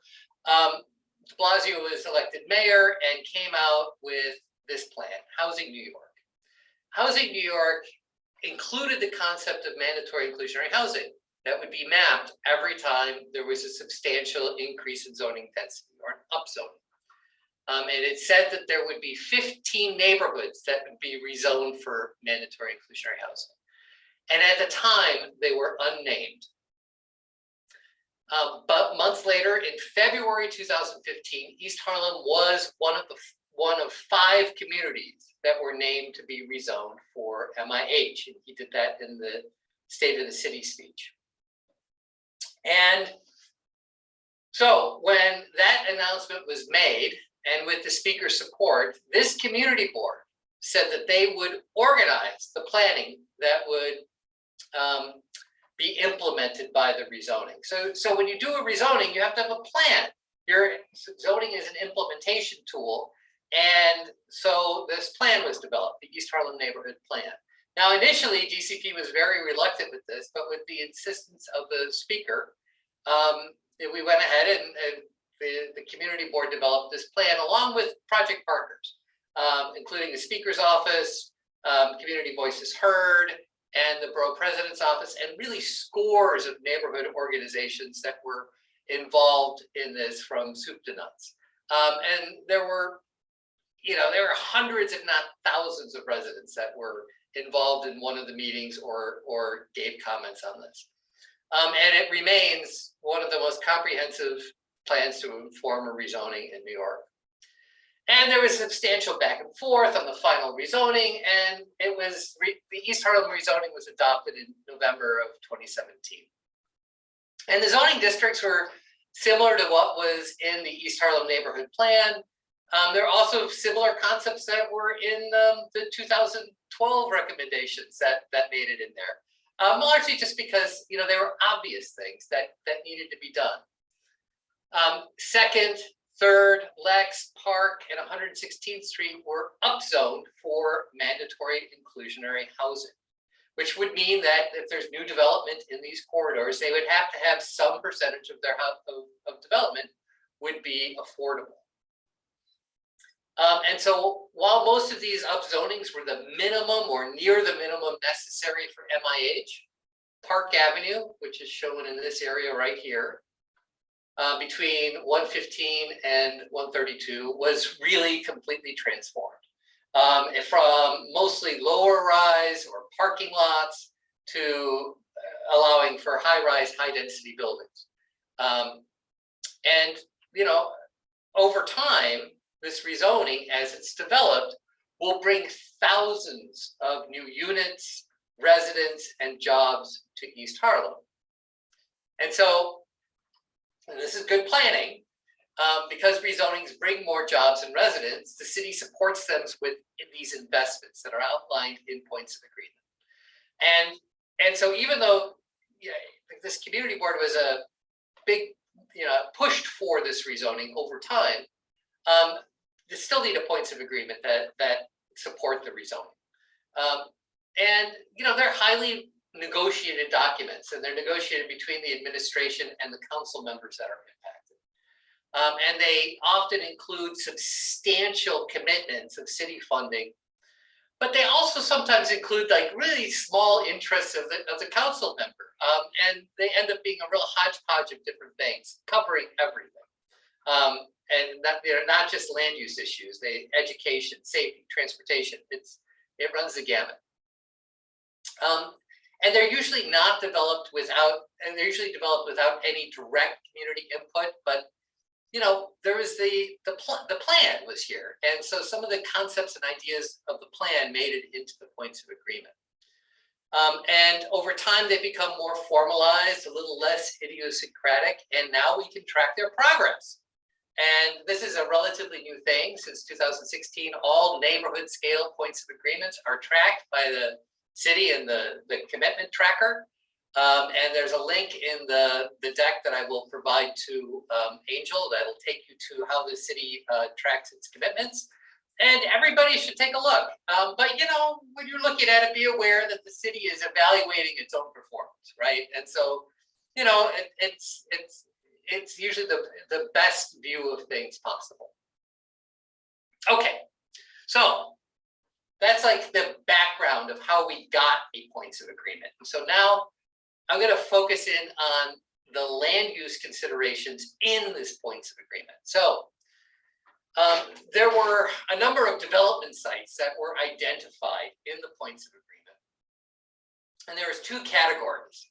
All right, and these are the sites that were kind of like the sites that are ready to go, or they were already underway, either the planning or under construction at the time. And they were put into the points of agreement. And we had Lexington Gardens, Sendero Verde, Acacia Gardens. These were projects that were either planned or already under construction. Some of them are completed already. The NIHOP NCP clusters, they were planned. They completed ULURP in 2021. That's the project that we now call Las Raices. The support for the land trust, the community land trust, that was part of this. It was planned, and those things are happening right now. And there's 3 buildings that are in various stages of occupancy and construction going to the land trust. So these things are happening. We're not going to go into them other than saying that they were planned, they've happened, or are happening right now. The ones that we'll focus in on are in bold, the 125th Street MEC Center. So in the points of agreement, it was planned. The zoning had been in place since 2008. And current status is that some of it's done. Like 1 East Harlem is part of this, but much of it is still empty, and we'll go into that a little bit. The 126th Street Depot was planned. The zoning was in place. It had recently been adopted in 2017, and there's been no action on that site. Now, there are other sites that were identified, they were saying that the points of agreement says, well, we're using these sites, but we're going to investigate to see if we can relocate these uses and maybe use these sites for some affordable housing or other types of development. And 2 that we were talking about, the HRA Multi-Service Center, it was something that in the POA they were going to explore, and now pre-ULURP is underway for that. The same is true of the NYPD parking lot, which Candy mentioned earlier, to the development on the parking lot next to the police station that presented earlier. That's in pre-ULURP right now. So those are things that are happening.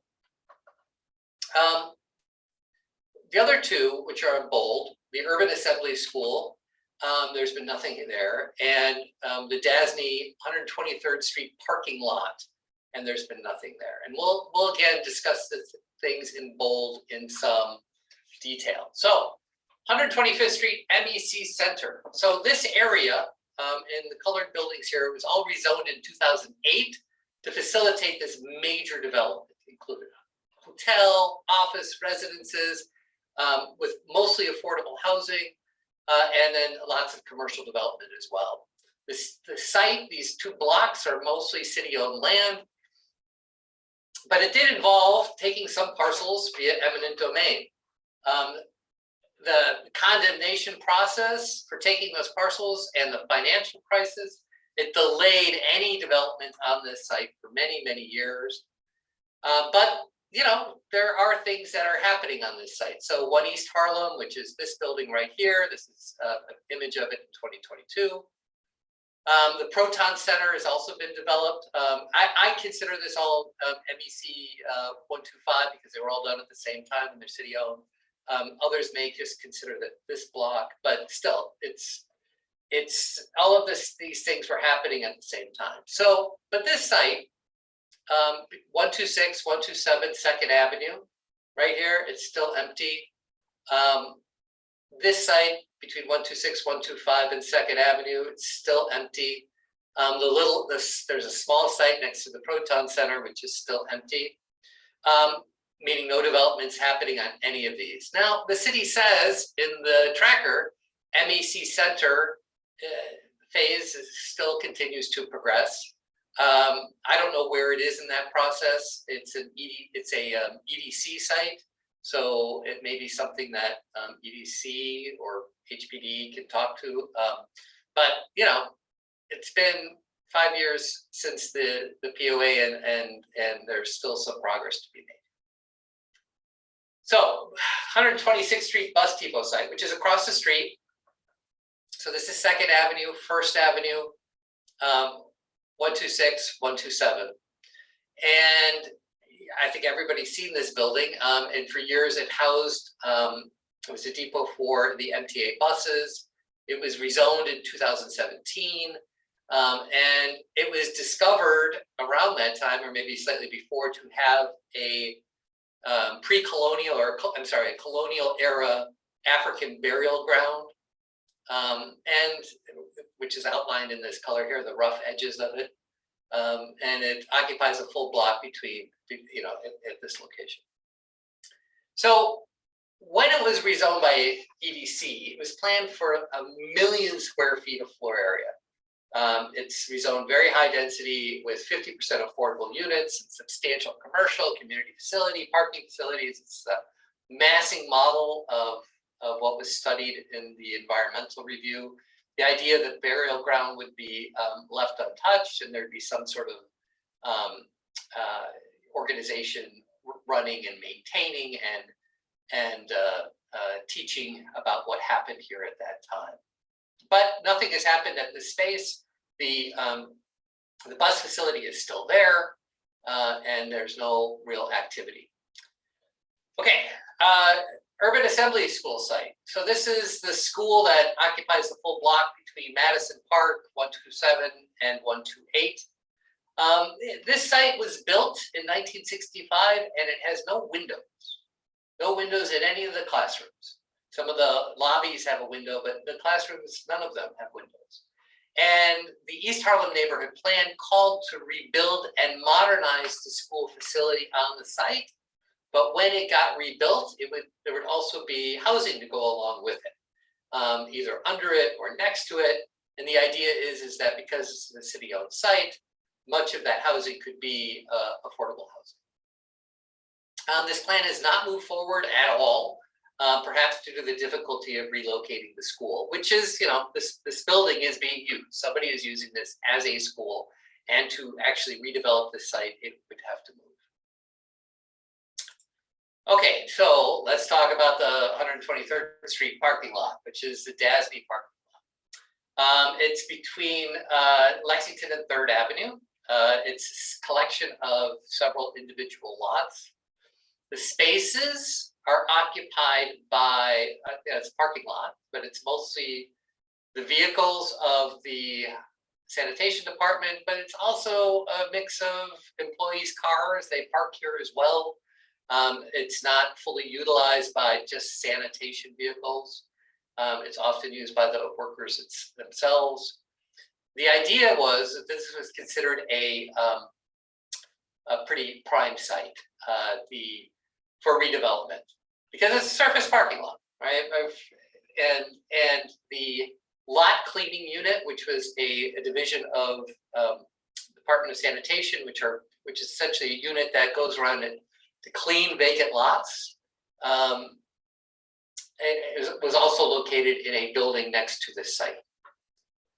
So in the East Harlem Neighborhood Plan, it studied this site, and it had different scenarios, like an as-of-right scenario, a maximum affordable housing scenario, a community facility scenario, and a max open space scenario. I mean, it went through options of how this could be redeveloped and how many units it would produce. And in 2019, for those who were here, Hope Community, who was just speaking earlier, they presented a plan for this site to this community board. Hope owns apartment building along Lexington Avenue to the west, and then 2 to the north, and so they have access. I mean, there are butters on 2 sides to this site, and they would be looking to develop this as housing, I think, for 100% affordable. And this is not necessarily a surface parking lot is not a highest and best use for this type of property. Now, okay, so the points of agreement. Commitment 53 of the points of agreement calls for the city to, it gets into a lot of detail about DASNY facilities. And it calls for the city to, quote, plan for the development of an enclosed, consolidated DSNY sanitation facility for M10 and M11. So for District 10 and District 11, which meets LEED Gold standards. This facility would include, quote, District 11, District 9, 10, District 9, and or Manhattan Lot Cleaning Unit, which is the unit at East 123rd Street that we were just looking at. And the city is supposed to develop a vision for the future of the existing East 99th Street DASNY facility. Okay, so now we've got to go through a little background on DASNY in East Harlem to really understand what the commitments are.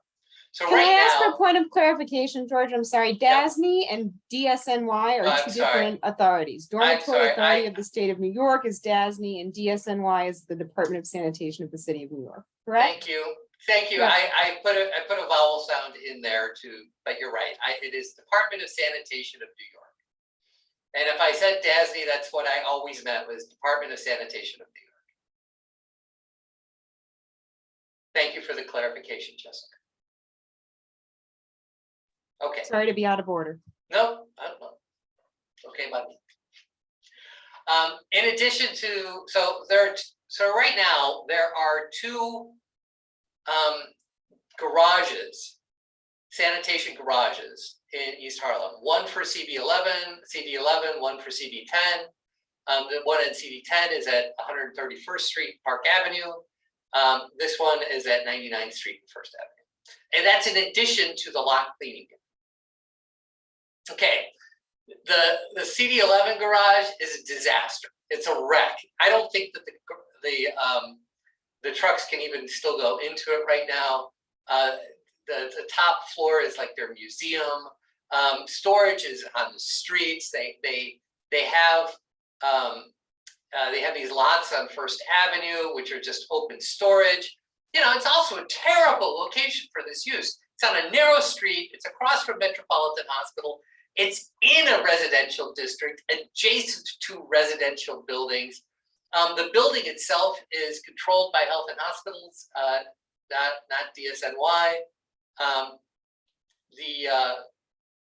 The First Avenue sites, the lots include a privately owned lot and also DSNY ownership. It's just a terrible. The building is very old. It absolutely needs to be replaced, and is in the process of being replaced. Okay, the CD10 garage on Park Avenue actually isn't all that much better, though it is better. It was recommended to be rezoned in the East Harlem Neighborhood Plan and also in 2012 as well to encourage redevelopment of this area. So, but when the rezoning came back from DCP, this was all left in M12 zoning because sanitation is still using it. And that's a fair thing to say. It doesn't have another option right now, or didn't have another option right then. But, you know, we have trucks that litter the street. The viaduct over here is just lined with trucks. The sanitation workers, they park their cars on the sidewalks. Makes the sidewalks nearly impassable. There are residential uses across the street and next door. It's a clearly substandard solution for District 10, and it's not in District 10, it's in District 11. So recently, the city has been reconsidering sanitation garages and finished the combined CD1, CD2, and CD5 garage on Spring Street in the 2010s. Now, this is a fantastic facility. There are no trucks or any vehicles on the street at all. It is completely designed, self-contained, it's huge. It uses green building technologies, and there's really no odors and minimal exhaust. It's just the state of the art for these types of facilities. And you know, you read the POA, and the idea was that they wanted to have some type of combined facility like this, and it wanted to support that. So in 2016, sanitation presented plans for a temporary sanitation garage for CD11 at the Patankin site, which is on 2nd Avenue, 127, 128. This is an aerial view of it. The temporary facility is just for CD11, and the trucks would mostly be parked over here in this open yard area. That's the plan. It would also include the relocation of the lot cleaning unit, at least the offices and locker rooms, to this building over here. In the set that's already there. This is a rendering that was in the application. The community board voted to disapprove this. I think it was unanimous, or maybe there was one vote contrary. saying that they needed a better plan. They wanted a permanent solution, not something that was temporary like this. But the ULURP was approved, even though the community board and the borough president recommended disapproval. And development is happening on the site right now. POA also states that the city would explore all city-owned sites and appropriate privately owned sites in Manhattan Community Boards 9, 10, and 11, as well as potential acquisition of the entire block 1792 as a potential solution for the permanent garage. Well, you might ask, what is block 1792?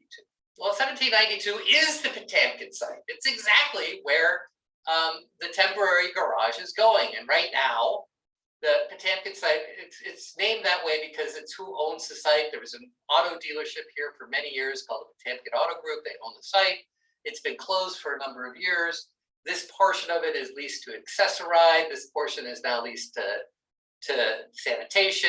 And this portion over here is a church and religious school. So it's zoned appropriately. It's zoned M31.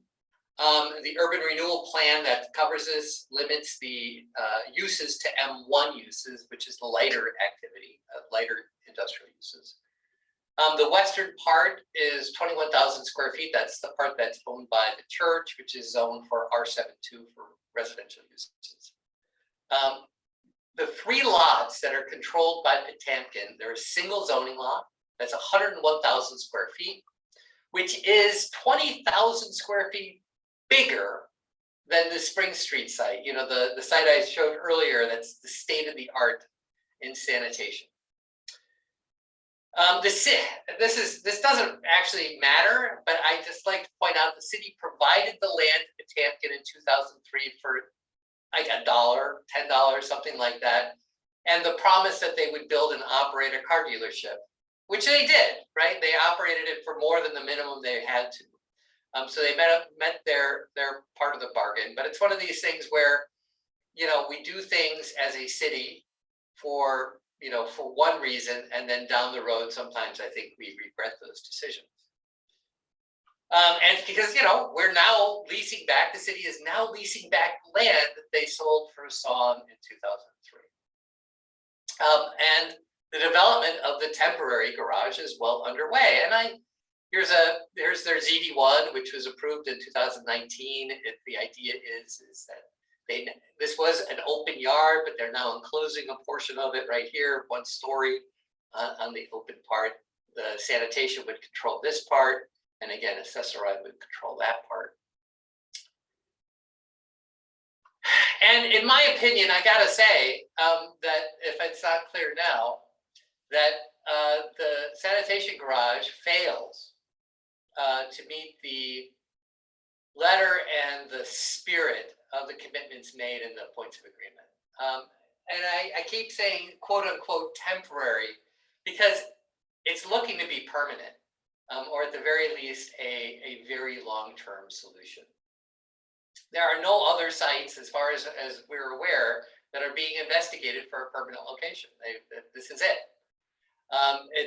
The facility is largely unenclosed. It was promised to be enclosed.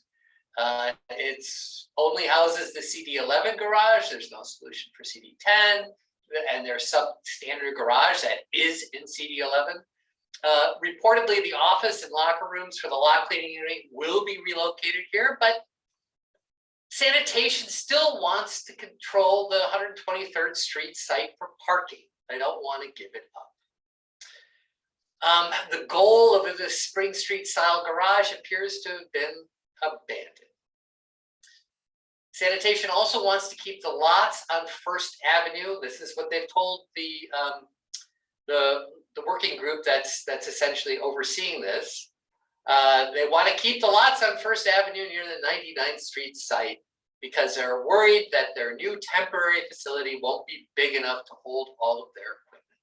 So that First Avenue site is going to stay open storage, at least for now. And eventually, Health and Hospitals will retake control of the 99th Street garage.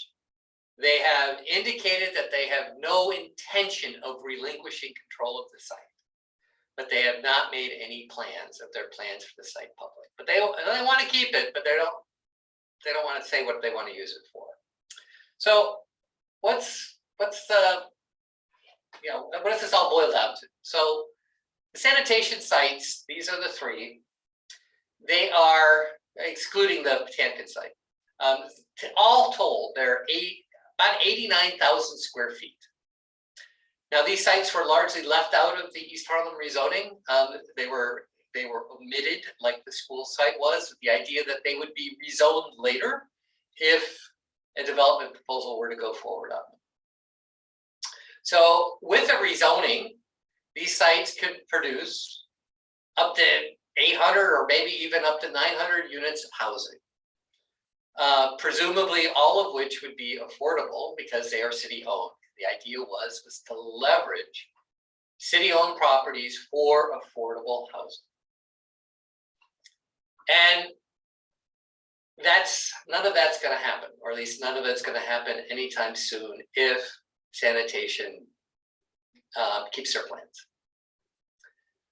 But more than just the lost opportunity for housing,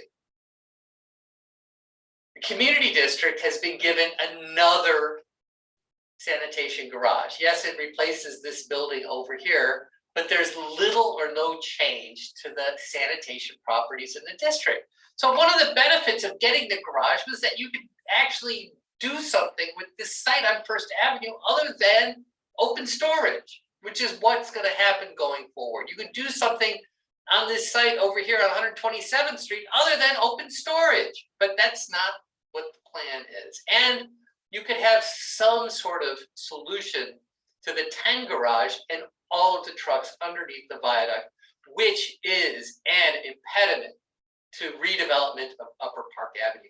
These trucks are real, at least talking with people who own property in this area, they have expressed real difficulty with these trucks under the viaduct.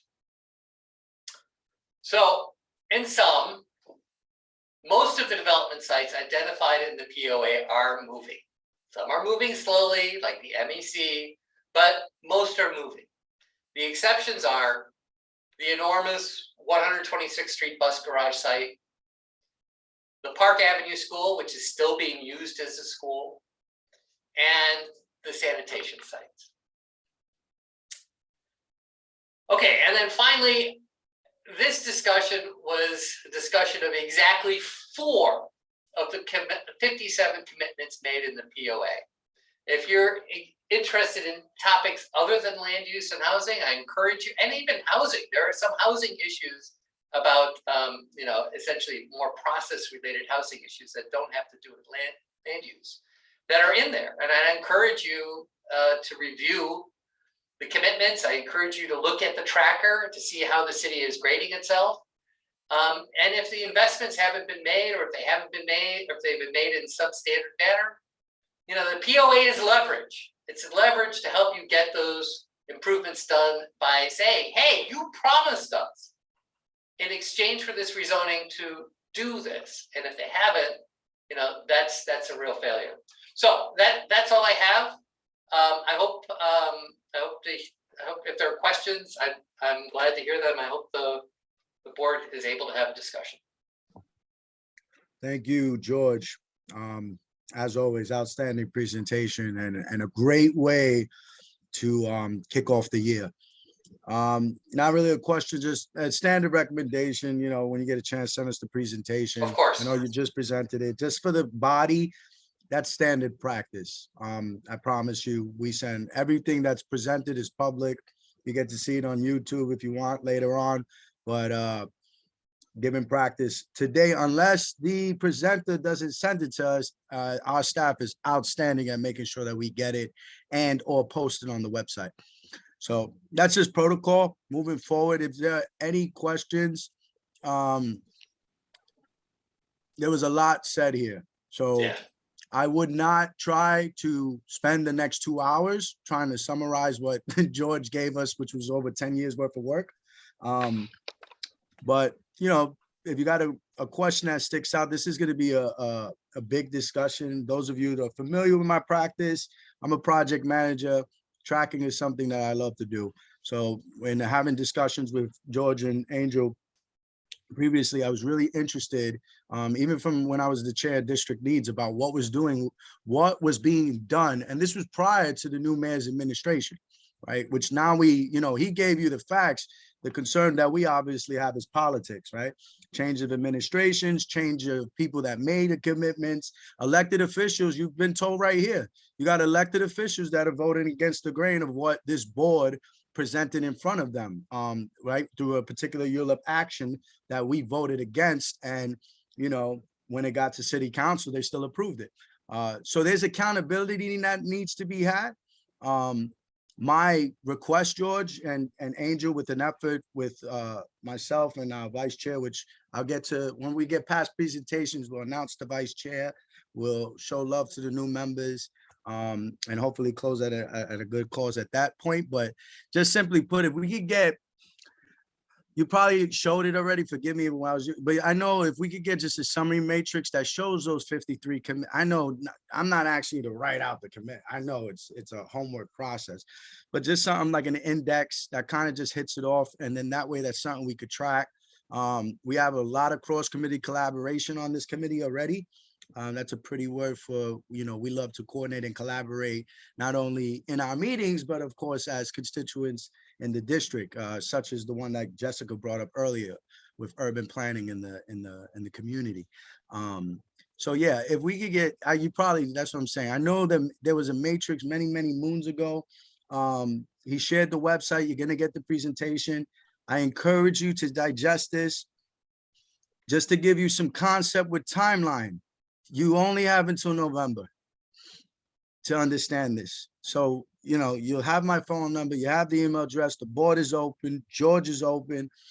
I want us to really wrap our heads around this strategically, right? First, get the education, do the homework, the research, and then let's start really talking about how we need to, for lack of a better word, hold the elected officials accountable for some of these items that aren't being handled, and then reaching out to some of the administrative agencies. Example given, I heard HPD, I heard DCP. You know, those are agencies that I want to look to speak and build relationships with, so we can leverage to speak to DSNY, right? And to further engage in this, because if we don't talk about it, we don't work towards it, just like George brought up, nothing's gonna happen, you know? So I really want to encourage that. So that said, that's my 2-minute spiel. When you get a chance, George, you can share that. And then any committee members have any questions? Yes, we do. Jessica Elliott. Thank you, Chair. And thank you, George. As always, a wonderful presentation, very informative. I just wanted to let you all know that Environment, Open Space and Parks Committee is working deeply on the issues regarding the points of agreement that are unresolved when it relates to environment, open space and parks. So we've issued, as you all voted on, the resolution for DSNY in regards to all of the points of agreements and concerns that the community board has in relation to how decisions are being made, and we're moving forward with, as George said, a temporary facility that, as buildings work, will be around for 50+ years if we allow it to. So invite everyone here to participate in Environment, Open Space and Parks to continue these conversations with us. But I also wanted to let everyone know that Angel, myself, and Xavier and others have been participating in conversations with DSNY. Obviously, Angel and I sit on the task force where a lot of this information is being shared and a lot of these concerns are being raised with no answers. We went on a walkthrough of the sites with, Angel, you can correct me, Deputy Commissioner of DSNY. I don't know. It was the commissioner. The commissioner, thank you. And, you know, as you can imagine, the streets were cleaner than they would look if we were not having a walkthrough there. And in fact, in front of one of the Potamkin site, the tree pit was literally on fire. There was something in the tree pit that we tried stomping on it, and eventually I think we called the police because, you know, that's just the state of that site. And you know, other things that you just don't get the real sense of it on those kinds of walkthroughs, but a lot of, you know, commitments, but not a lot of action. And at the DSNY district budget consultation, we spoke with DSNY about these concerns and asked for answers. What was their, you know, plan to follow through on the commitment of the points of agreement as it relates to this consolidated garage? They didn't have answers for us when we were on the call together, and they followed up in an email basically with non-answers that, you know, there's really no update for us at this time. So I personally think this is an environmental justice issue. Obviously the asthma concerns, it's a development issue, it's a housing issue, and I think we should sue. Thanks. Outstanding, Jessica. Full in agreement with everything you said. Angel, Jessica Morris had her hand up first. you're a gentleman. Jessica Morris. Angel, I think you had yours up, but I appreciate. You're a board member. Go ahead. Thank you. And so George, thank you. And Jason, thank you. This is an incredibly complex set of historic actions. You know, to start the conversation with, hi, we instituted mandatory inclusionary housing here first because it was so critical to maintaining a community and the sort of the future of a community. Angel, I know you had a lot to do with that. I think, and I kind of want to continue to unpack, George, because I think with everything that you said, and it is on the record, and I think that recording can serve in perpetuity to people trying to understand whatever the future here, you know, will become.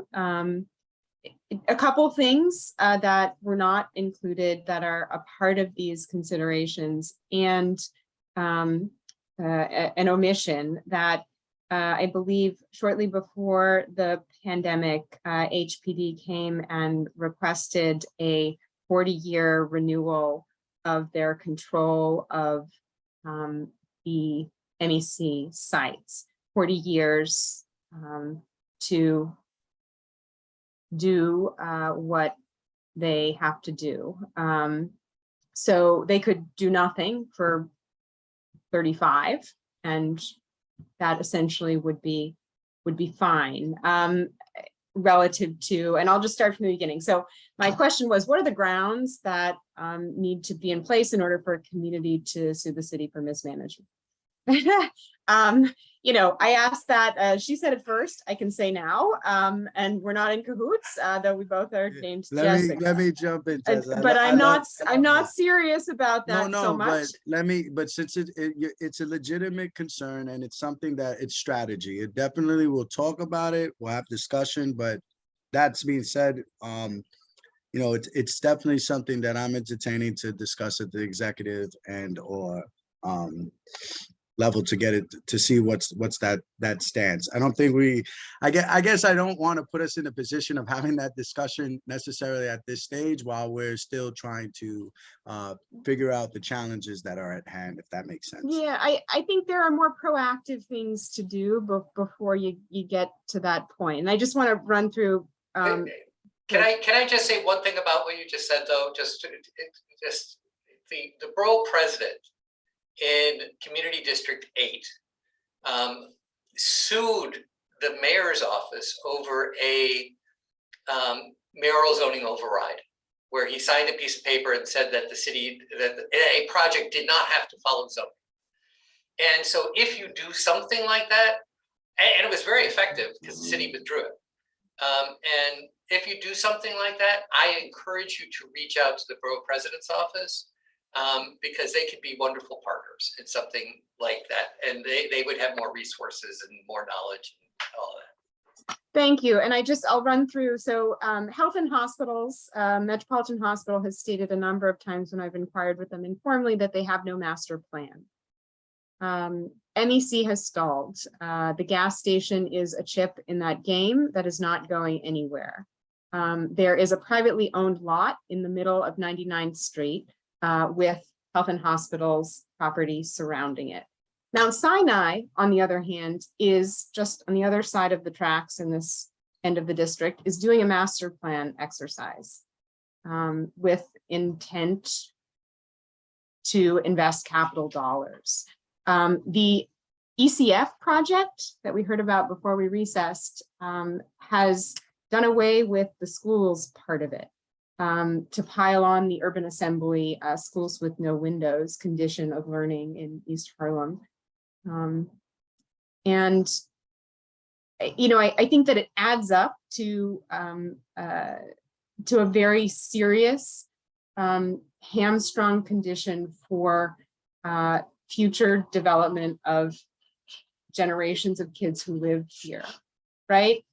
It's how do we better understand what can be leveraged, and are some of these institutional partners, do they need to be prodded to understand what the impacts that they may be having inadvertently by, you know, doing what they think is the right thing to do at a certain point in time, and not recognizing that, you know, they're, you know, the 123rd Street and DSNY is not the only player in the game. So I think health, the shape of the Proton Center changes the game as far as MEC development.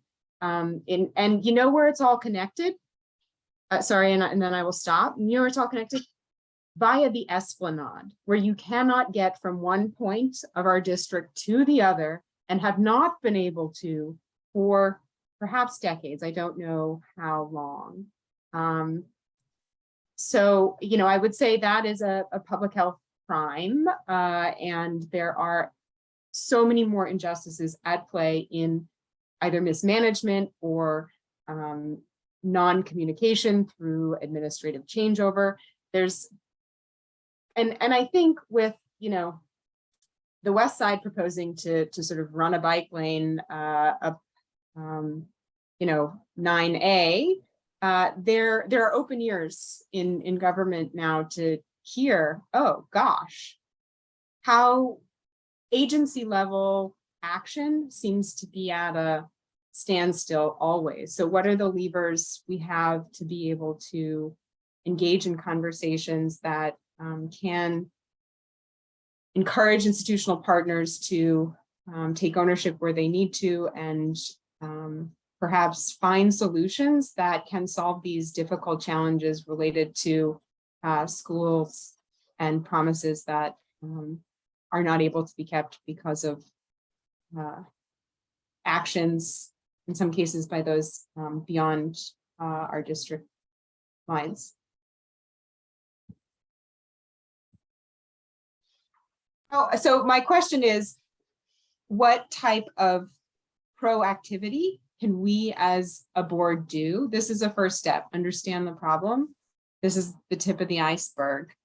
I know that seeing and understanding these places and how they relate, it's like need a pinboard, and I need Legos, and I need, you know, I need to understand how things and what they add up to, because the Legos have different colors, right? And, I will let I'm gonna let ahead. George answer probably the city and Angel, the administrative mindset of it. But as far as planning and process goes, step one is started, which is right, initiate. Next step, which is exactly what it's already in my head, is planning. And I have like 200 processes for that. That's why I'm saying for a timeline we have from now until November. November, just to give you guys, at next month, October, we're gonna have to focus on the statement of district needs and any other land use actions that come to the table. In November, we're gonna have ECS back at the table.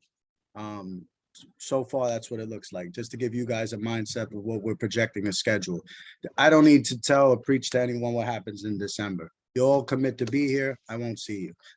I will, but so January comes the show. So we have this time, you know, and you guys, those of you who know me from my community service in the district, this is us presenting the work we've already done. That's how I look at board or committee meetings. This is to show what we've already done. We're starting up again. We're going to get activated. We're going to get more engaged. And the simple response to you, Jessica, is the next step in our process would be planning. It's just been brought up today. I want to give the 90 days for us to get acclimated, to get informed, to be up to date, to weed out the questions. So then that way, anything formal we start doing, we're not deliberating and debating amongst ourselves while we're communicating and conveying the expectations of what we want for our district. So that's my perspective of how I'm going to handle and manage this as chair. To some of the other items, I'll leave to James. And after James, Angel, you could go right into you being you as our subject matter expert of the district, as well as your action or convey your message from your hand raised. Well, yeah, okay. So what to do next? Well, yes, planning, but you know, in terms of influencing the process, I would say, you know, you are, for better or worse, you are the voice of the people when it comes to the administration, when it comes to the elected officials, right? And so if you get angry and you think that you know there are commitments that the city made that they're not living up to, you know, the next step is, of course, your elected officials, right? Your elected officials, if you're getting no satisfaction from the agency. Sometimes, you know, a lot of agencies, you could just go to them. I know HPD is very responsive, more responsive than others. But, you know, the agencies, if you're just a person, it's very easy for them to just say no, right? If there's not an elected official that's trying to make them say otherwise. And so, you know, what you have in terms of leverage is you're part of the community, and what you know, what elected officials pay attention to is when their community is angry and they're activated over an issue that they can do something about. And you know, Jessica, here's this is an issue that the city can do something about. It's really about will. It's about the will. You know, there's no reason we need open storage on First Avenue and on 123rd Street when they're spending all this money on this new facility at Potemkin, right? It just doesn't, it boggles the mind. Why are you building something that's not big enough for what you need it for? It's not like they're leaving it underbuilt. I mean, it's like, it's kind of crazy. It's like, it was like somebody didn't really plan this process out right, and it can be fixed. It absolutely can be fixed if the elected officials say, yeah, we got to fix this. Let's come up with a solution.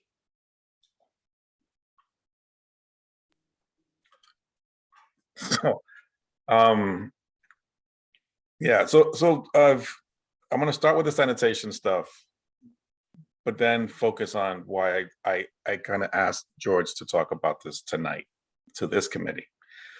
So the sanitation thing, the Department of Sanitation has been disrespecting this community board way before I even knew this board existed. But since I've been working here, you know, I've been, you know, party to a number of conversations where we just keep getting the runaround. And the runaround is the kindest way that I can put it. Like the community board and the community itself, forget the board, the community itself has just been getting screwed for decades upon decades with the sanitation stuff. Like Jessica E mentioned, we went on this tour with the commissioner, you know, a few weeks ago, and the superintendent of superintendents, as well as the commissioner, you know, was walking around the district with us, and we went to 99th Street, went to 123rd, went to 132nd, and went to 127th Street, right? So we get to we started 99th Street. They want to show us the damn museum. I could give a shit about the museum. Okay, I don't care about the museum. That's cute and all, but so what? I have people living in the street in this district. Let's, we're here to talk about what are you going to do with this garage, because that sham community advisory group that is, detailed in the points of agreement, sanitation is giving them the runaround now, and every single suggestion that's put before them for a site for this consolidated garage, sanitation says we can't do it there. So I'm like, okay, I'm not participating in that anymore. I'm like, that's a waste of time. So then I spoke with Jessica E. Said, look, you know what? Just hit them from the Parks Committee. We'll do it in-house. Then we get to 123rd Street, and we're like, hey, when are you guys going to move these trucks out of here? Because all you do is park your private vehicles. Lo and behold, all of a sudden there's trucks there. You tell me when you've seen trucks there, right? Google will tell you different. But all of a sudden the commissioner's coming, boop, trucks. You said when you came to us, well, you sanitation, when you came to us for this, phony baloney temporary garage land use application, that you were going to move M11 and the lot cleaning unit. Go to the records and you'll see it. And we asked them, are you moving all of it? Yes. All of it? Yes. Everything? Yes. No. The lot cleaning unit offices are moving to 127th Street. The equipment is staying on 123rd Street. Why is that a problem, Angel? It's a problem because you're supposed to be building housing there for people in a district that is the top need. Like we have people living in the street. We have people doubled up all over the place. This has been said ad nauseum. This is the top priority for our district. And we said to you, look, we identify some locations, right? That you can do this. They're city owned. Then on top of that, Walter comes a couple of years ago. He says, you know what? I own an adjacent property. Here's my suggestion. I could do even better than what the potential of that project, could be absent the inclusion of the properties or, owned by my organization. We say yes. We send it to the city. Radio silence. To this day, we haven't heard anything. I'm like, come on, that's not partnership. Meanwhile, how many years of dust does the letter that we provided Walter have on it? 3 years? That means more people without a home for 3 years. The POA was signed 5 years ago. The land use application for that stupid garage, 7 years ago. It's ridiculous. So you get to 99th Street could be redeveloped for housing. 123rd Street could be redeveloped for housing. 132nd Street, that's in a residential district. That could be more housing. But no, because sanitation won't move. The sanitation superintendent of superintendents showed us, right? Jessica can attest. We're like, no, you have to leave. And he's like, well, where am I supposed to go? I have nowhere else to go. I'm like, go, I don't care where you have to go. Move. The building they have on 132nd Street is also subpar. That's why they have their trucks in the street.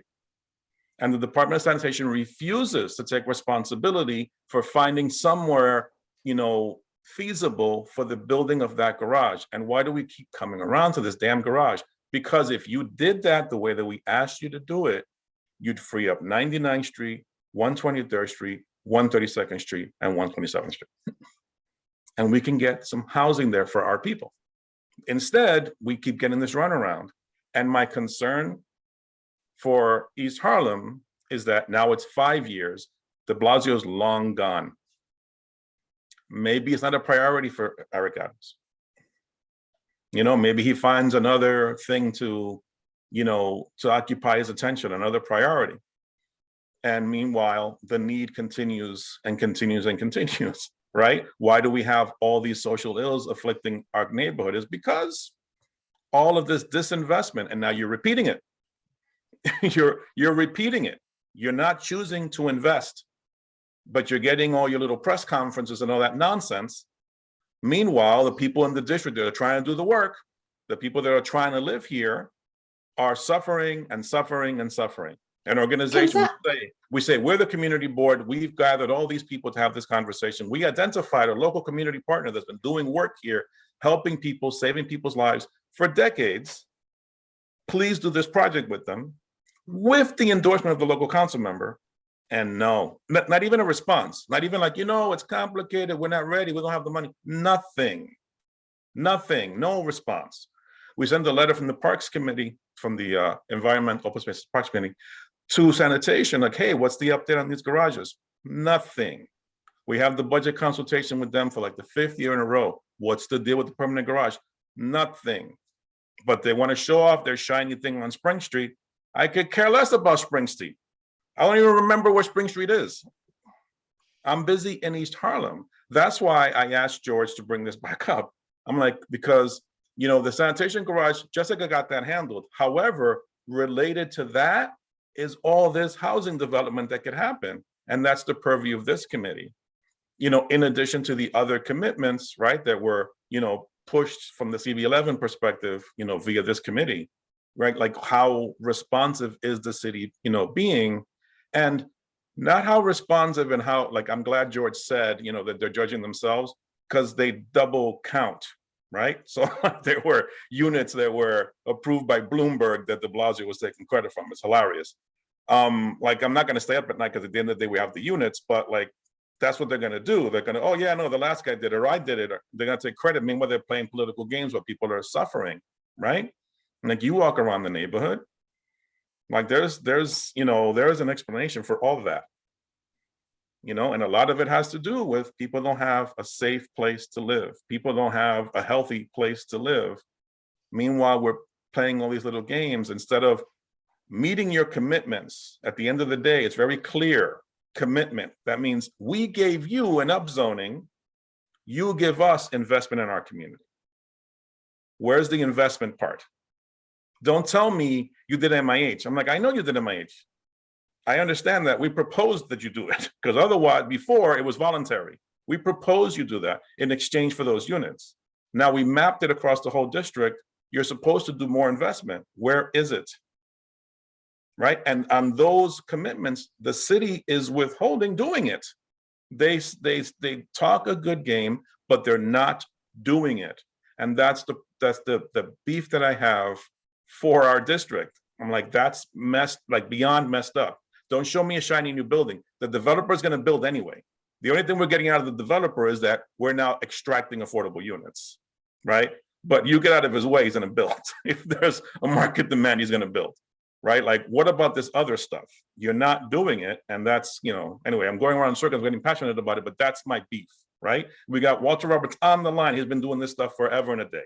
The organization, forever and a day. We say, here, do it with these guys. No. Here, build a garage over there. No. Here, go do this. No. Oh, we don't have a plan for 99th Street. Nonsense. Nonsense. That's a lot of property. We can come up with a whole bunch of ideas right now. That's a lot of, on 99th Street, man, get out of here. Give me a break. Of course they have a plan. They don't want to share it. Okay, fine. But, you know, we do need to be involved in that conversation because we don't want them to go and flip it. And remember, H&H is not a city agency. H&H is a state entity. They're not bound by local zoning rules or whatever. They could do whatever the hell they want. So they could do some ridiculous nonsense there and we get left out of it and the community suffers an opportunity cost. That I'm gonna shut up. You guys are so hard to speak after. I mean, it's like between you, Jessica, and George, it's like, I feel like we should leave the cliffhangers and the questions going so these brothers and sisters could go to bed tonight brainstorming and adding to our plan. But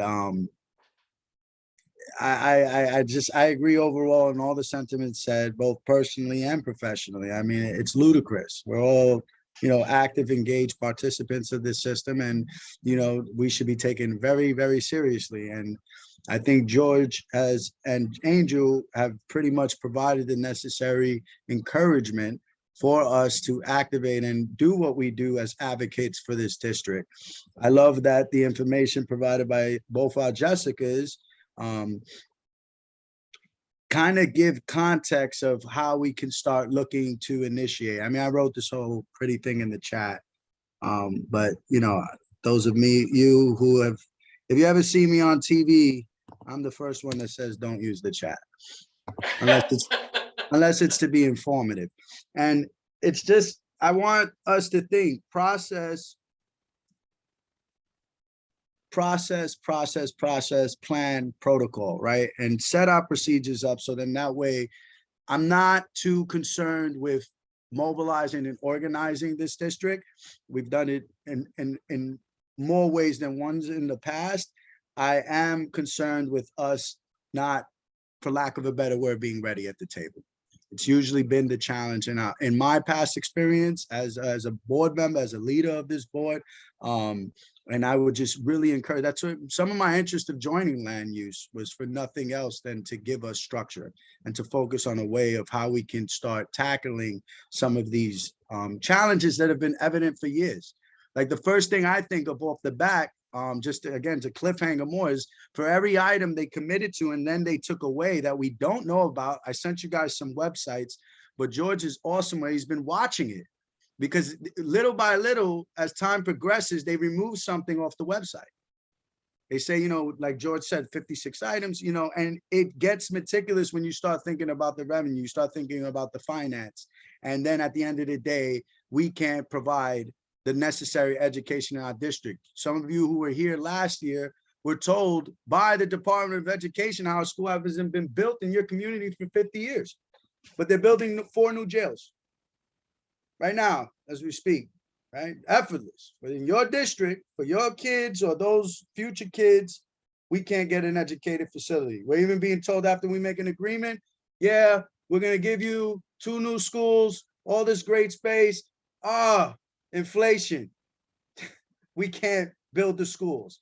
I mean, we could spend all night, for lack of a better word, picking at the problem, but the cliffhanger thought process I would like is for us to come with viable and solvable solutions.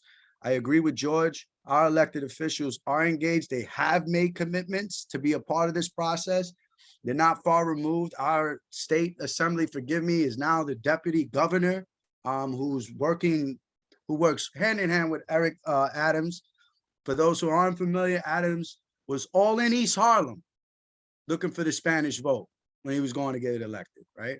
And I'll say it as is. And he has said since being elected how successful he has become in being elected from receiving that vote. So these are the times to remind those that we put into the positions of power that not to forget about the things that they commit to us, regardless of what, for lack of a better word, body is sitting in a chair, right? That's why we call me chair. It's not about Jason next week. It could be Jessica next month. It could be Kenneth, and so on and so forth. So I would like to leave it there. Again, just to kind of, I would love the wheels to keep going. Please email, those of you who email me, email us. I'm not all for the silos. My former chair of the board taught me that a long time ago. She's also, I will announce as soon as our vice chair. But that being said, you know, I'm not a fan of silos. So you see the text, we're all on the text. It's not Jason's show, right? You got the email the whole crew.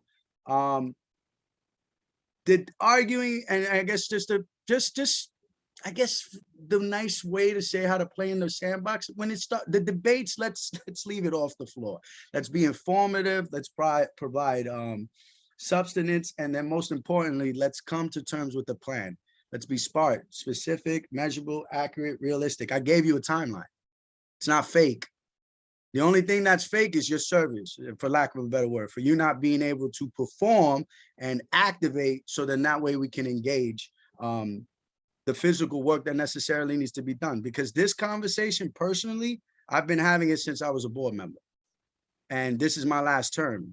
And I'm walking out and we're still having this conversation with no action today. So if there's anything I would like to do last with all of you, is at the bare minimum, get this mayor to recommit to some of the items that were previously committed in the points of agreement, as well as hold our elected officials accountable. I've been working with the administrative agencies for years. The reality is they'll just always go like this. I don't have the budget. I don't have the funding. You heard it from Angel, and we get it all the time. So if we work collectively, I'm very,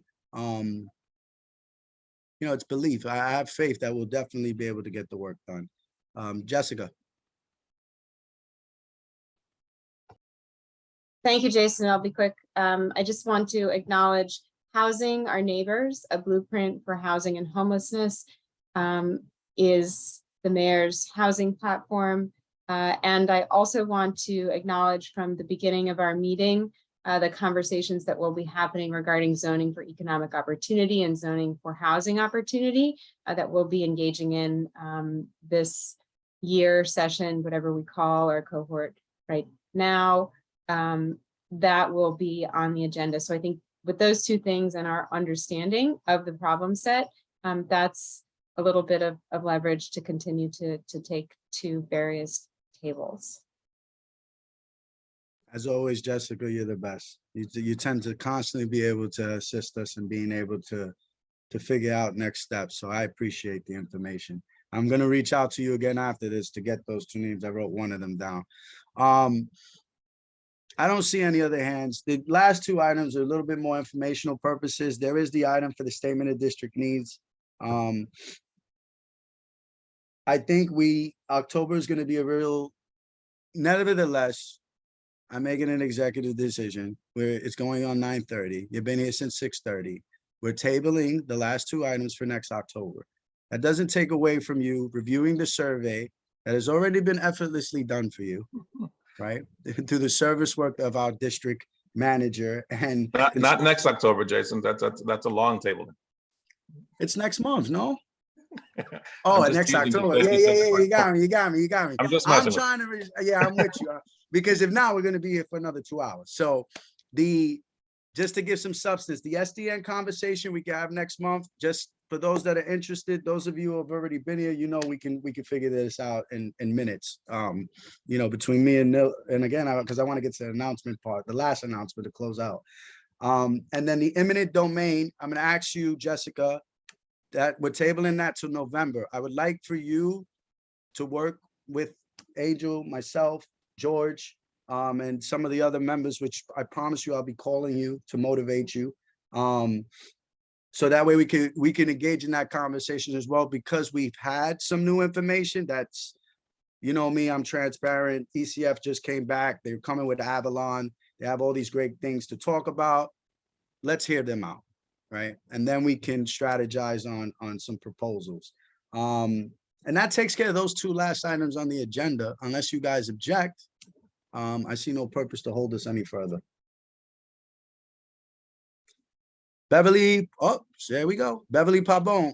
Just a quick question about the last two items. You said the commitment for eminent domain is going to be tabled until November, and the district needs 2 October meetings? Yes, we'll put it under old business. Okay, thank you. No problem. Jessica.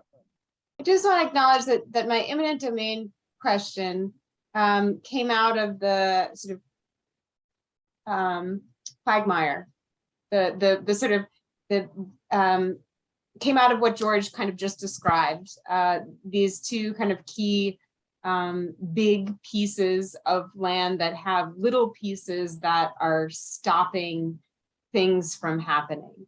And we know that, by we, I mean citizenry knows that when the city wants something, they take it through eminent, or you know, when the government wants something, eminent domain is the tool they use. So in really continuing to walk by 99th Street and saying, what a shame, what a loss, you know, what is the tool to make this go? I don't know what the thing is, but what is the tool? Eminent domain is it. So maybe that's off the table if we are having, you know, I don't think it's the right, you know, the right tool. It's a little bit of a scaremonger tactic when you even mention it. I think if it spurned this discussion, then that was the goal. I don't know that we actually need to talk about it unless there are eminent domain issues coming up along 7th Avenue or otherwise.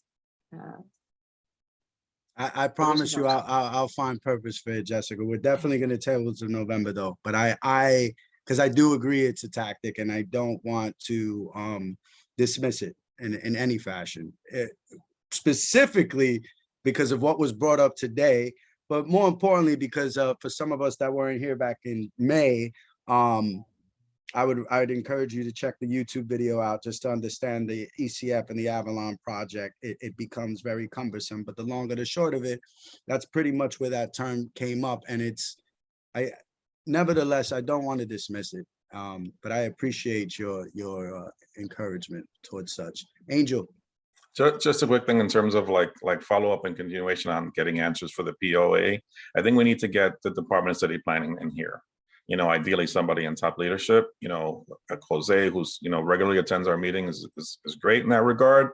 But, we need, people at the decision-making level that can actually answer for, what the administration's, plans are for, actually coming through on those commitments. Because there's been silence, and we've been bringing in everybody and appealing to everybody and their mother, but it's actually an agreement with the mayor's office, right, with the administration. It might have been the prior administration, but it's the administration at the end of the day. So I can start making some calls and see if we can pull in. I'm already, that was what was coming up next. I give you a target date of January 2023, so we're practical for an hour committee meeting. But of course, if we can make something happen prior to such, again, that just goes back to the board members. Can't leave this all on, our staff, and, this is on us as well. That's my biggest emphasis. I don't want to be a deer in headlights walking in a meeting because we're not prepared, right? And that's the biggest emphasis of planning. Because just fortunately, I've been doing this for a while with you. So you guys, I know what tends to be successful for us. And I can't get to my announcement part for you guys, but I will get there soon. Mr. Santiago, Chairman of the Board of Community Board 11. Welcome back, sir. September. It's good to see you at Land Use. You have the floor. Welcome back. Thank you very much, Chair Villanueva. Very good meeting. Enjoyed it. Thank you. Want to welcome everyone back. I wanted to say is that with this particular issue, the POA, and thank you, Angel, for expressing, dare I say, ire and frustration with what we're dealing with. But I do want to, it's interesting that we talk about equity for our community and the commitments that are given. When I was on the phone with Pauline Ferrante, with DOH-MH in regards to our meeting from Tuesday, one of the many issues that came up were, by extension, the POA when it comes to housing and a lot of the social inequities. And I think that actually dovetails nicely with a commitment to get, and thank you for bringing up DCP, because how that will deal with our deputy mayors as well at the decision-making level. And I think it'd be integral if we include them in this conversation, because I think it all intersects and has a knock-on effect. In that regard, though, I will leave it with you. Please include me and the communications. I will, and if I can be, I will be at those meetings and phone calls as always. Thank you, Jason. Thank you, everyone. Great meeting, and let's keep on doing the good work and holding the mayor, the city accountable for their commitments. Thank you, Chair Santiago. So now I'm Bulgar in the meeting. We need to do my part. So that said, I would like to welcome the new members to our committee. Jessica Morris, as you've heard today from. Welcome, Jessica. Just like Angel, if I mispronounce your name, it's okay. You could call me and tell me how to pronounce it the right way. Don't ask me to call you by acronym KP, JT. I only call my son JJ. Devin Cronshaw and Kenneth Crouch, welcome to the committee. Excited to work with you, brothers. And I will put Jessica, you already have my number. I know on speed dial, but just in case, to the gentleman that just joined,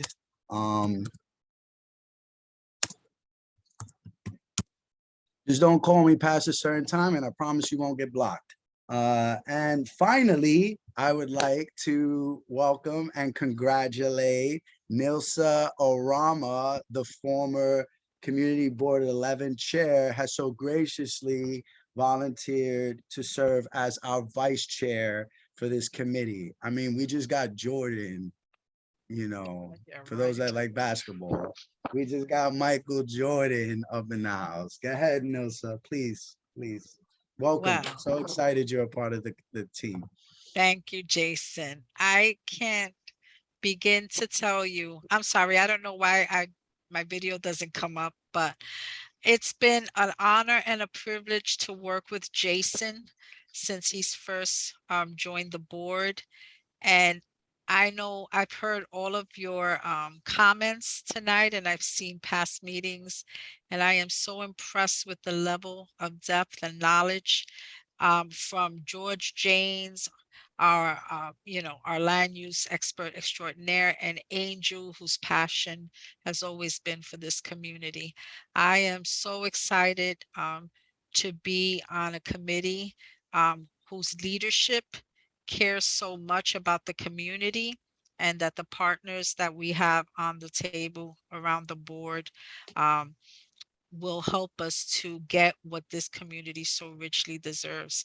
So I thank Jason for allowing me to be part of this committee, and I look forward to supporting him in terms of what he would like to have the committee accomplish, and to work with all of you. Thank you.